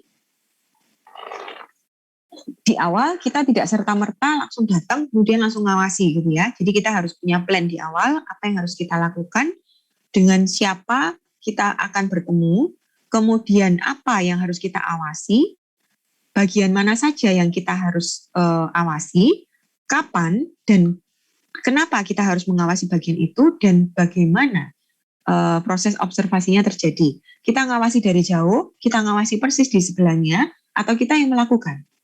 Nah, kemudian yang kedua, pastikan bahwa kita sudah memiliki izin dari supervisor yang berada di lapangan.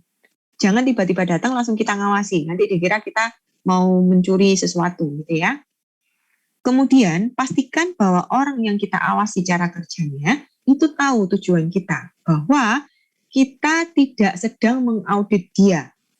Ya, jadi kita tidak sedang mengawasi untuk mencari salahnya dia apa, tapi kita murni untuk mempelajari tentang proses yang terjadi di lapangan. Salah-salah nggak apa-apa, ya, harus dikasih tahu gitu di depan.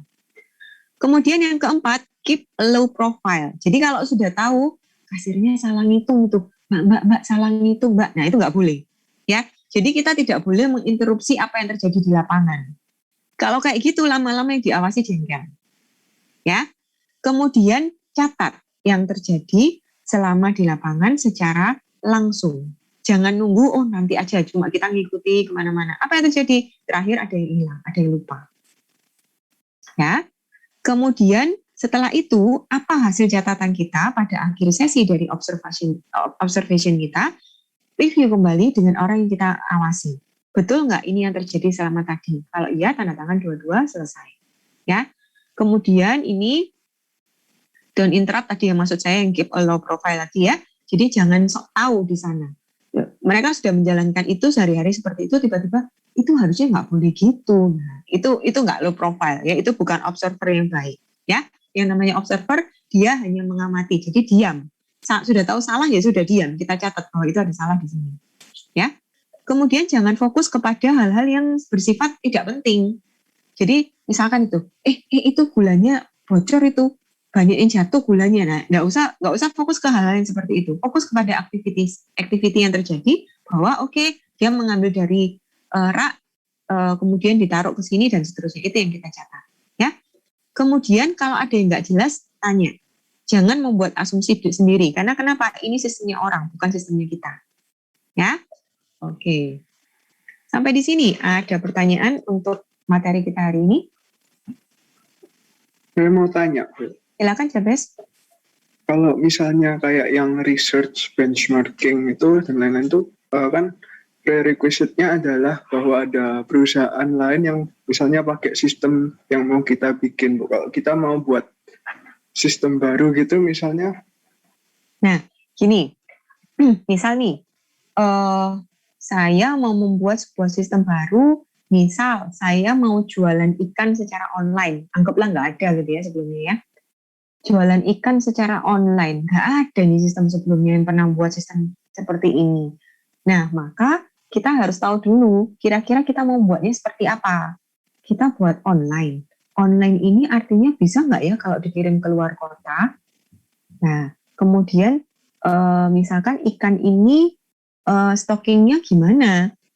Bisa jadi datangnya 1.000, yang terjual hanya 900, yang 100 mati. Nah, berarti gimana ya cara kita stockingnya ya? Nah, kalau tidak ada pernah yang membuat sistem seperti itu, maka kita cari satu-satu. Contoh, untuk stoknya. Berarti kalau ada stok yang bisa berkurang seperti ini mirip dengan orang kalau jualan buah. Nah, kalau jualan buah datangnya 1 karung, beratnya misalkan 20 kilo.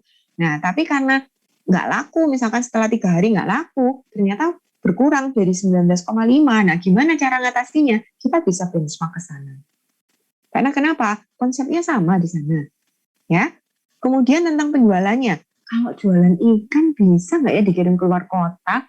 Apa nggak mati ya ikannya kalau di jalan ya? Oh, saya ikannya ikan petarung kok, nggak perlu oksigen. Ya berarti bisa online, asal nanti packingnya seperti ini. Nah, kita cari perusahaan yang misalkan kalau jualan online secara nasional kan gampang kita cari yang banyak online shop. Tapi kalau misalkan saya jualannya, nggak mungkin ikan itu nggak bisa dikirim keluar kota, ya cuma di dalam kota tok. Ya berarti kita membatasi hanya yang jualan online dalam kota. Kita bisa cari, oh ada nih orang teman saya jualan kue, kuenya kue basah nggak bisa dikirim keluar kota. Nah saya benchmark ke sana, gimana cara online-nya dia. Ya kurang lebih seperti itu Jabes. Jadi kalau memang tidak ada yang kita bisa bandingkan, ya sudah cari yang sistemnya serupa. Mungkin barang yang dijual tidak sama, tapi sistemnya serupa. Ya, Oke, cukup Bu, menjawab. makasih. Ya, oke. Silakan Renat. Ya Bu, saya mau bertanya, kalau metode research sama benchmarking kan bisa dilakukan secara online ya Bu. Nah, kalau untuk observation sendiri itu kan harus terjun ke lapangan. Nah, apakah bisa dilakukan secara online mengingat ketika keadaan saat ini sedang pandemi seperti itu Bu? Oh, kalau pandemi nggak bisa. Jadi makanya kakak kelas kita, kakak kelas Anda sekarang pada saat melakukan uji coba semuanya online, jadi nggak bisa coba langsung. Yang terjadi apa? Kalau ini ceritanya uji coba ya, uji cobanya adalah kita buat video. Jadi video cara pakainya, kemudian kita tunjukkan ke mereka. Jadi mereka suruh lihat, mereka suruh nilai. Hanya sebatas itu. Kenapa ya? Memang nggak bisa ketemu. Nah, kalau misalkan mau observasi, ya satu-satunya cara kalau selama pandemi gini yang melihat CCTV. Jadi kita minta rekaman CCTV-nya misalkan. Tapi itu ya juga nggak akan sampai bisa detail sih.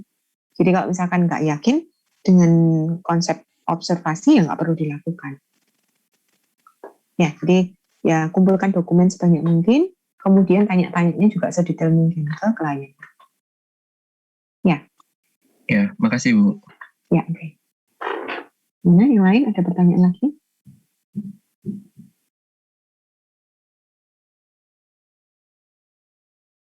Oke, kalau tidak ada pertanyaan, saya mau jelaskan sedikit tentang ini ya, tentang presentasi 3B. Nah, 3B itu adalah Anda diminta untuk mempresentasikan visibility study dari sistem yang Anda buat beserta dengan benchmark-nya. Nah, studi literatur observasi tidak perlu dilakukan, jadi cukup benchmarking-nya saja. Jadi Anda cari sistem-sistem serupa, kemudian nilai plus minusnya apa, dan kemudian apa yang mau Anda adaptasi secara kreatif dari fitur-fitur tersebut. Ya, jadi hati-hati ketika Anda menyatakan bahwa saya mau fitur A ini harus ada asal muasalnya. Entah dari misalkan dari kalau misalkan ternyata sumber fitur ini adalah dari literasi misalkan, dari koran saya baca bahwa ada kebutuhan ini, silakan menggunakan literasi. Tapi kalau misalkan sudah ada sistem serupa, pakailah konsep benchmarking gitu ya. Mengingat dari Senin ke Rabu itu terlalu mepet, maka waktunya untuk melakukan presentasi visibility study dan benchmarking saya undur sampai Senin ya, Senin depan ya. Jadi 1 minggu untuk mengerjakan benchmarking. Nanti silakan tetap sama caranya, jadi kirimkan video presentasi Anda ke saya, seperti yang kemarin-kemarin, jadi linknya apa, kemudian nanti akan saya komentari melalui email tersebut. Cukup salah satu yang mengirimkan. Ya, ada pertanyaan untuk project? Bu, mau Silakan, Gede. izin tanya Bu, apa ada contoh untuk laporan ya Bu ya, yang sudah jadi dari kakak-kakak kelas gitu Bu, biar kami juga bisa lebih Ini maksimal apa ini, bikinnya. benchmarking atau Yang visibility study Bu. visibility study? Iya. Saya cari dulu.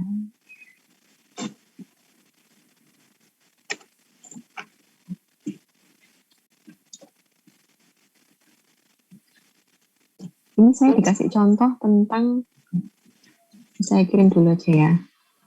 Ini adalah contoh terkait dengan benchmarking. Saya kirimkan dulu ke Anda ya. Oke, makasih ya Bu. Untuk visibility study, coba tak carikan dulu. Oke, kasih Bu. Oke.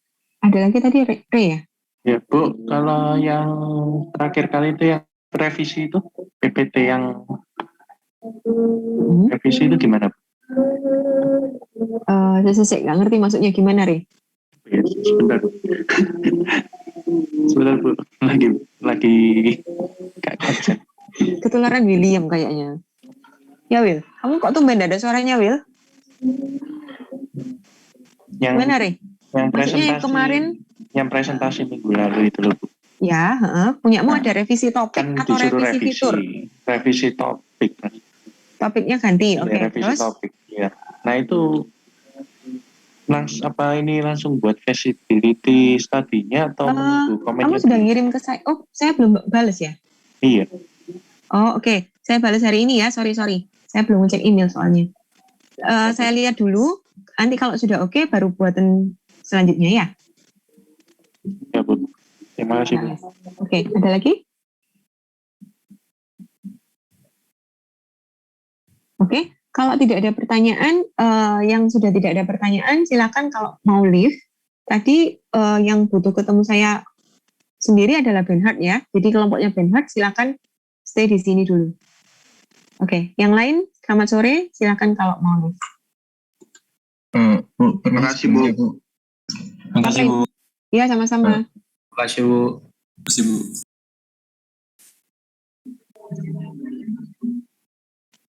Bu Lili, permisi, Iya, saya mau siapa tanya. Sandy? Sandia, Ya, Bu. Sandy ya.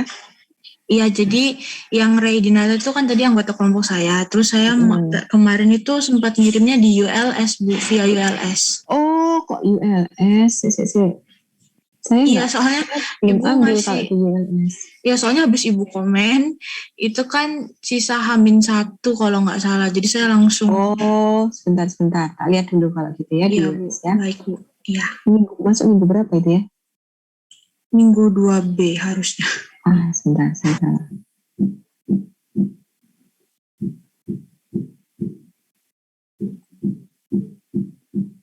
Langsung saya komentari sekarang aja ya, Sandia ya. Iya Bu, nggak apa-apa Bu kalau mau sekarang. Bentar ya Bu, saya manggil yang lain dulu. Permisi Bu Lili. Apa ini? Ya, mau tanya Bu, untuk minggu depan yang tugasnya itu dibuat PPT atau gimana Bu, yang presentasi?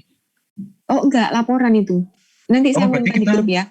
Laporan Oh, harusnya kalau oke, visibility. oke. Oh, ini loh. Oh. Visibility study ada loh di ULS contohnya. Iya, ada sih Bu. Cuma, ya itu kita cuma kayak apa? Mau lihat referensinya aja Bu, kayak gimana gitu. Ini Dari yang apa kita sih? bilang itu. Oh, ini Ya, Bu. slide. Sebentar. Ini format. Oh, nggak ada contoh dokumennya ya. Iya, nggak ada contoh dokumennya. Nanti tak carikan aja dari yang lalu-lalu pernah dikerjakan ya. Yang 2 semester lalu tuh beberapa ada yang bagus. Nanti coba saya share ya. Oke, terima Kemudian kasih ya Bu. kita KPA. Oke, Renat. Sandia, yang ngumpulkan kemarin siapa? Saya, Bu. Sandia, oke, saya lihat deh.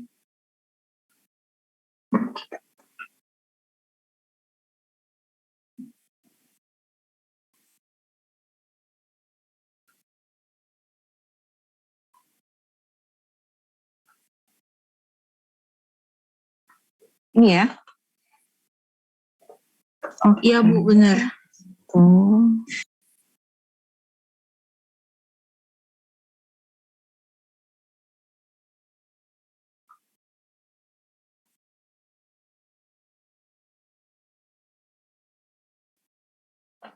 Ini berarti untuk dine-in ya. Iya, Bu, untuk dine-in. Kemudian ini satu restoran atau banyak restoran dalam satu aplikasi? Banyak harusnya. Jadi kayak Di nanti, marketplace-nya restoran gitu, tapi Iya. khusus untuk dine-in, bukan Heeh. untuk Iya kayak gitu, Bu. Jadi, oke. Berarti untuk di operasional di lapangannya mereka juga pakai aplikasimu gitu harapannya ya. Jadi dia bisa tahu berapa orang yang ada di dalam, kemudian meja-meja yang terisi, kemudian yang ngantri berapa, itu sudah tahu semua gitu harapannya. Iya gitu, Bu. Oke lah ya, boleh lah kalau kayak gini. Jadi ini nggak usah direvisi lagi ya, Bu? Nggak usah, wis lanjutin aja. Berarti berarti tinggal, kamu yang info ke Ray ya? iya Bu, oke. Ya wes. Oke, hati-hati dengan ini apa? Tadi saya lihat apa ya? Meja kosong. Oh ya, berarti menu segala juga lihat di sana. Mungkin bisa ditambahkan ini loh. Jadi ketika saya booking mungkin ya, jadi saya bisa membooking suatu meja tertentu, kemudian sekaligus saya bisa pesen makanan langsung, jadi tidak nunggu sampai di sana baru pesen. Nah mungkin bisa di hold pembayarannya dulu, jadi nanti kalau dia tiba-tiba nggak datang, ya sudah kita ambil misalkan 50% atau gimana kebijakan kelompokmu. Oh ya, oke Bu, sip. Ya, jadi saldo yang tersedia di OVO atau dananya ini minimal harus ada, misalkan kebijakannya 50% harus dibayar di depan, misalnya. Gitu ya. Oh ya, jadi kayak semacam DP gitu ya Bu? Betul. Oke. Ya, itu tambahan dari saya. Selainnya oke lah. Makasih Bu. Ya, oke. Loh, kok masih Saya banyak? izin live ya Bu? Ah ya, Ya. Bu. Enggak, kok masih banyak orangnya. Benhard mana Benhard? Bu, Ada Bu. Jocelyn? Kenapa Jocelyn? iya Bu, saya mau tanya Bu. Kemarin kan saya ada presentasinya itu kan kirim melalui email ya. Itu kan sudah di-okein, cuma perlu revisi untuk latar belakangnya aja. Saya kemarin sudah revisi untuk PPT-nya di bagian latar belakang, lalu saya kumpulin di ULS. Ya, Nah, wis enggak apa-apa. setelah saya lihat itu ada fitur saya itu yang kayaknya harus nambahin hardware gitu loh Bu. Oh, enggak apa-apa, itu tambahin lagi aja. Kamu pokoknya lengkapi sendiri. Ini kan penilaiannya kan nanti per tahap toh Jocelyn. Jadi enggak masalah kalau yang kapan hari kurang dikit-dikit, nanti di belakang ditambahin nggak akan mengikat kok. Oh, saya mau hapus justru Bu. Oh, mau hapus? Iya, wes lah, nggak apa-apa, wes langsung hapusin aja di belakangnya. Karena Oke. jadi nanti di visibility study kamu kasih keterangan aja bahwa ini nggak jadi dibuat karena secara teknikal tidak memungkinkan, misalkan kayak gitu. Oke, makasih Bu. Oke. Terima kasih Bu. Iya, sama-sama Melanie. Ayo Benhard, kenapa Benhard? Ini boleh lift toh Bu? Boleh, Dylan? Iya. Benhard? Iya Bu, ada Bu. Ya, ayo kamu mau ngomong apa? Begini Bu, mungkin saya wakilkan saja. Sebenarnya gini Bu, kami waktu melihat solusi nomor 4 kami itu kayak ada beberapa yang harus ditambahi. Jadi seperti nggak cuma ngurus masalah KTP, jadi maksudnya kayak nggak KTP-nya domisili luar Surabaya, tapi dia itu tinggal dan bekerja di Surabaya. Nah itu kan kami kemarin memberikan solusi surat keterangan dari RT RW. Nah terus itu kami nggak cuma ngurus itu aja masalah vaksin, tapi juga mau ngurus untuk KTP dan pembuatan KTP, STNK dan SIM. Tapi kan karena harus memerlukan data-data pribadi seperti KK, lalu kalau ijazah mungkin diperlukan gitu. Nah itu kan kayak kalau bukan aplikasi dari pemerintah pasti user-user gitu kan agak kesusahan gitu. Terus mungkin selanjutnya Benhard mau jelasin topik barunya. Misi Bu, saya wakilin Benhard boleh ya Bu ya? Satu kelompok Bu. Silakan. Ya, jadi kemarin kan kita kan sudah presentasi topik yang soal vaksin sama itu ya Bu, yang kemarin itu. Cuman kan kita sudah ngeliat Bu, kalau memang dari itu kan memang untuk dikembangin ke depannya itu ya rumit dan susah gitu loh Bu. Kayak maksudnya ya untuk satu semester gitu ngembanginnya itu susah gitu loh Bu. Jadi kelompok kita itu kan kemarin sempat diskusi Bu, terus ya mutusin kalau misalnya kita mau ganti topik. Kalau kita mau ganti topik itu boleh tak Bu? Nanti ini tugasnya nggak sampai bikin program lo ya? Iya, enggak paham Bu maksudnya. Tapi maksudnya untuk kedepannya itu juga repot gitu loh Bu. Kayak jadi nggak ada gambarannya gitu loh Bu. Kayak ya dari kemarin-kemarin presentasi kan banyak yang tanya juga dari pendapatnya itu kayak memutuskan untuk ganti topik gitu loh Bu. Oke, terus? Kalau misalnya kita mau ganti topik, tapi kemarin kan sudah upload PPT karena ada deadline-nya itu Bu. Itu nggak apa-apa lah Bu? Atau harus upload ulang ganti PPT-nya atau gimana Bu?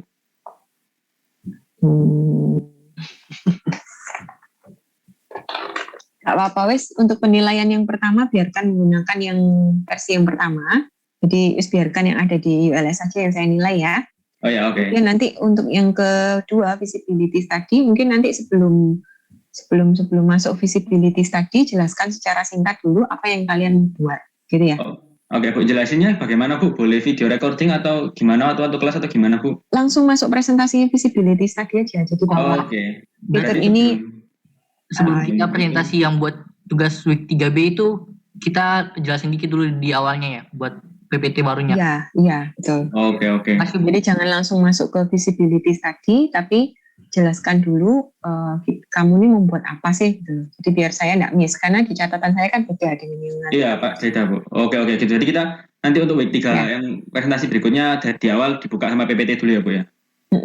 Ya oke, makasih ya Bu. Singkat aja, ya oke. Ya, makasih. Sudah berarti ini? Iya, sudah itu aja yang mau ditanyain kok Bu. Berarti kan boleh kan ya Bu ganti topik itu Bu? Boleh. Oke, makasih Bu. Ya, oke. Ini sih Bu Lili. Ya. Iya Bu, tim saya mau konsultasi Bu mengenai proyek yang kemarin. Oke, silakan Ryan. Bentar, aku izin masuk ya, Bu. Jadi kan ini kemarin kan kita udah kan presentasinya tentang desain interior planner kan ya Bu ya. Nah kita itu bingung dari project yang udah kita buat itu kan waktu itu Ibu masih banyak tanya tentang operasional kita. Nah saya sendiri sebenarnya kelompok kita sendiri sebenarnya udah mikir sampai situ, cuma kayak masih kurang jelas aja gitu menurut Ibu. Kayak kurangnya di yang udah kita presentasiin waktu itu kayak gimana ya Bu? Ini siapa dan topiknya tentang apa kemarin? Yang desain interior planner Bu, saya kan sekelompok sama gitu. Oh, desain interior, oke. Terus yang kamu bingung apa Vincent? Mungkin mau nambahin Bu. Ya, jadi Jonathan. Kemarin itu kan kita presentasi yang lewat video itu. Terus habis itu pas di kelasnya mungkin apa ya juga kurang jelas atau gimana, jadi dari kitanya itu juga mungkin maaf Bu kurang paham sama ibunya itu kemarin nanyakan sih masalah itu loh. Ya, jadi sebentar, kemarin siapa yang ngirim email ke saya? Vincentius, ingat saya. Oke.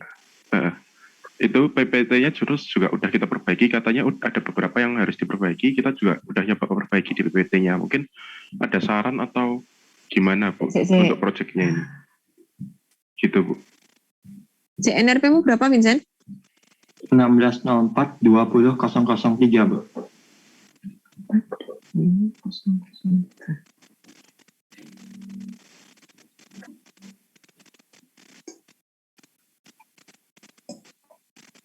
Kok nggak ada 1604 20003. Iya Bu. Sudah ada. Tanggal berapa ya kamu kirim ya? Saya kirimnya tanggal berapa? Tanggal sebentar saya cek ya.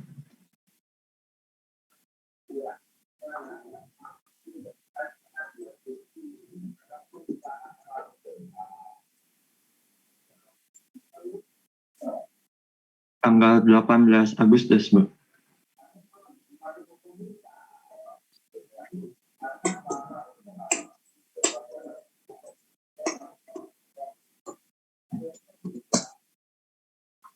Oh ini oke, ketemu.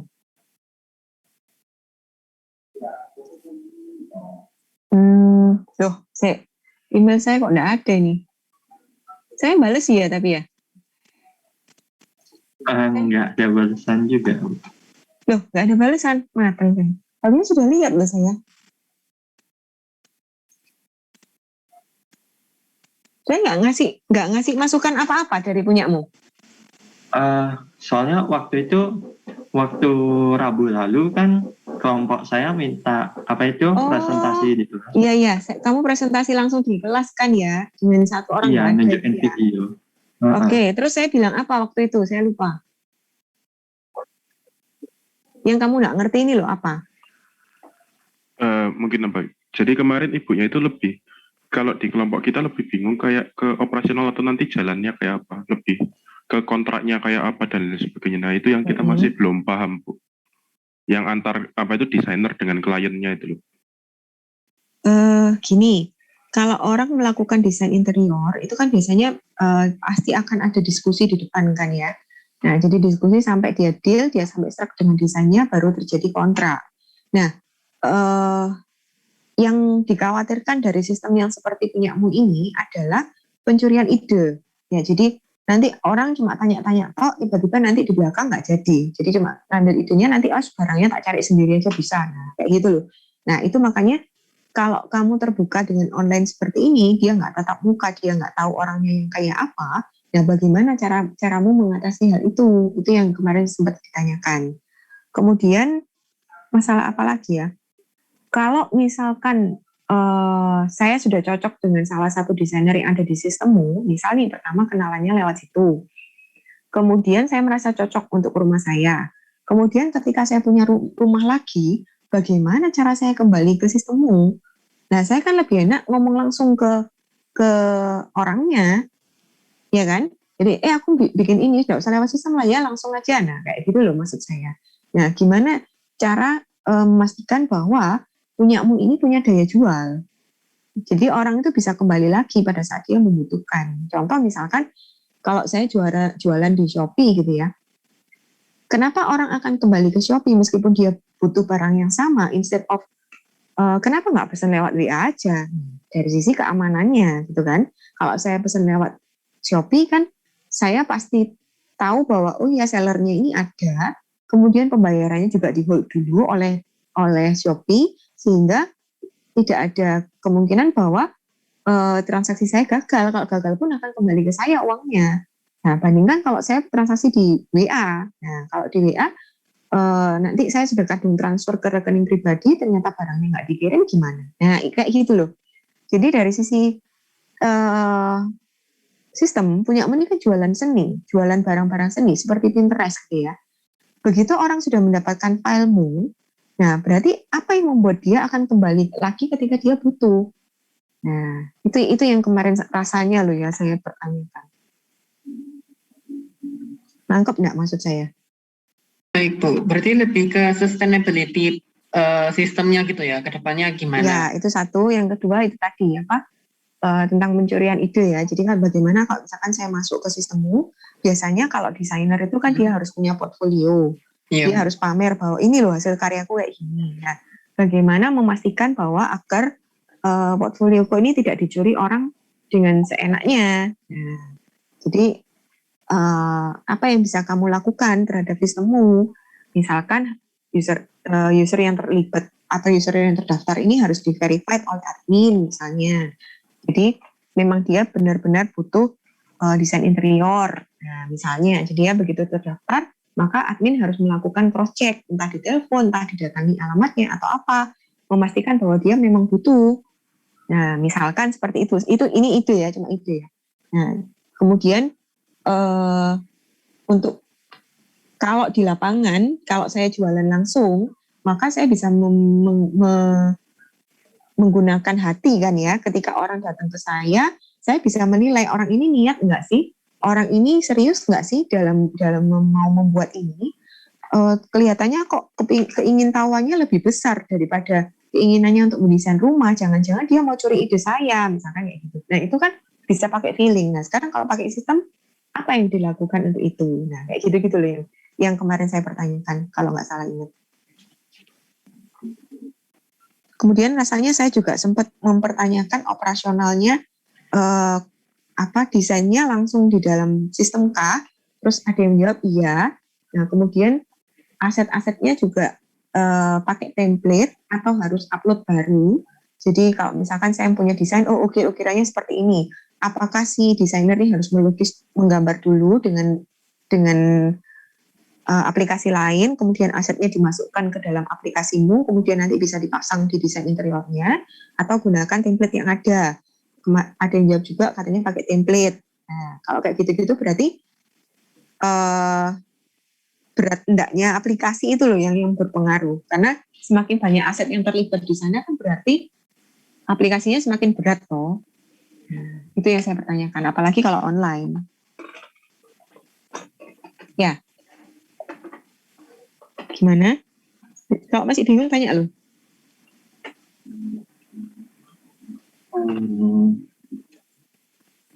Misi Bu, mungkin mau tanya kalau misalkan mungkin yang tadi untuk masalah yang klien sama desainer untuk pencurian ide, kalau misalkan kita ikat dengan kontrak itu gimana Bu?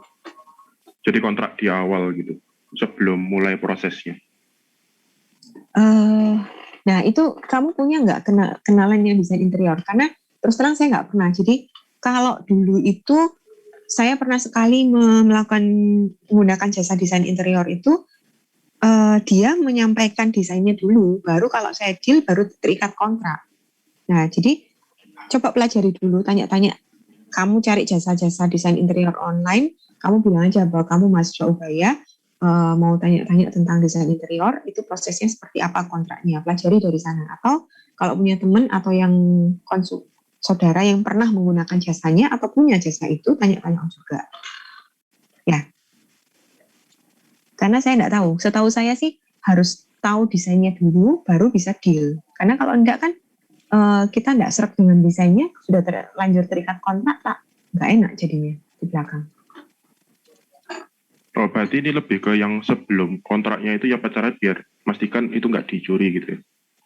Iya, jadi mungkin kita bisa membuat fiturnya, misalkan gambarnya nggak bisa di-download, harus dilihat di aplikasi, nggak bisa di-screenshot juga, misalkan, untuk keamanan.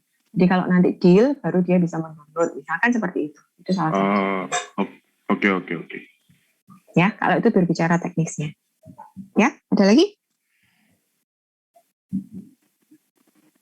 Gak ada? Sudah, Bu. Ya wes. Kamu adiknya Maria ya, Vincent ya? Iya, Bu. Ini enak ini, banyak cuci kukunya, kalau nakal-nakal bisa dilaporin. Ya? Enggak Vincent, tenang aja. Ya, oke. Selamat sore semua.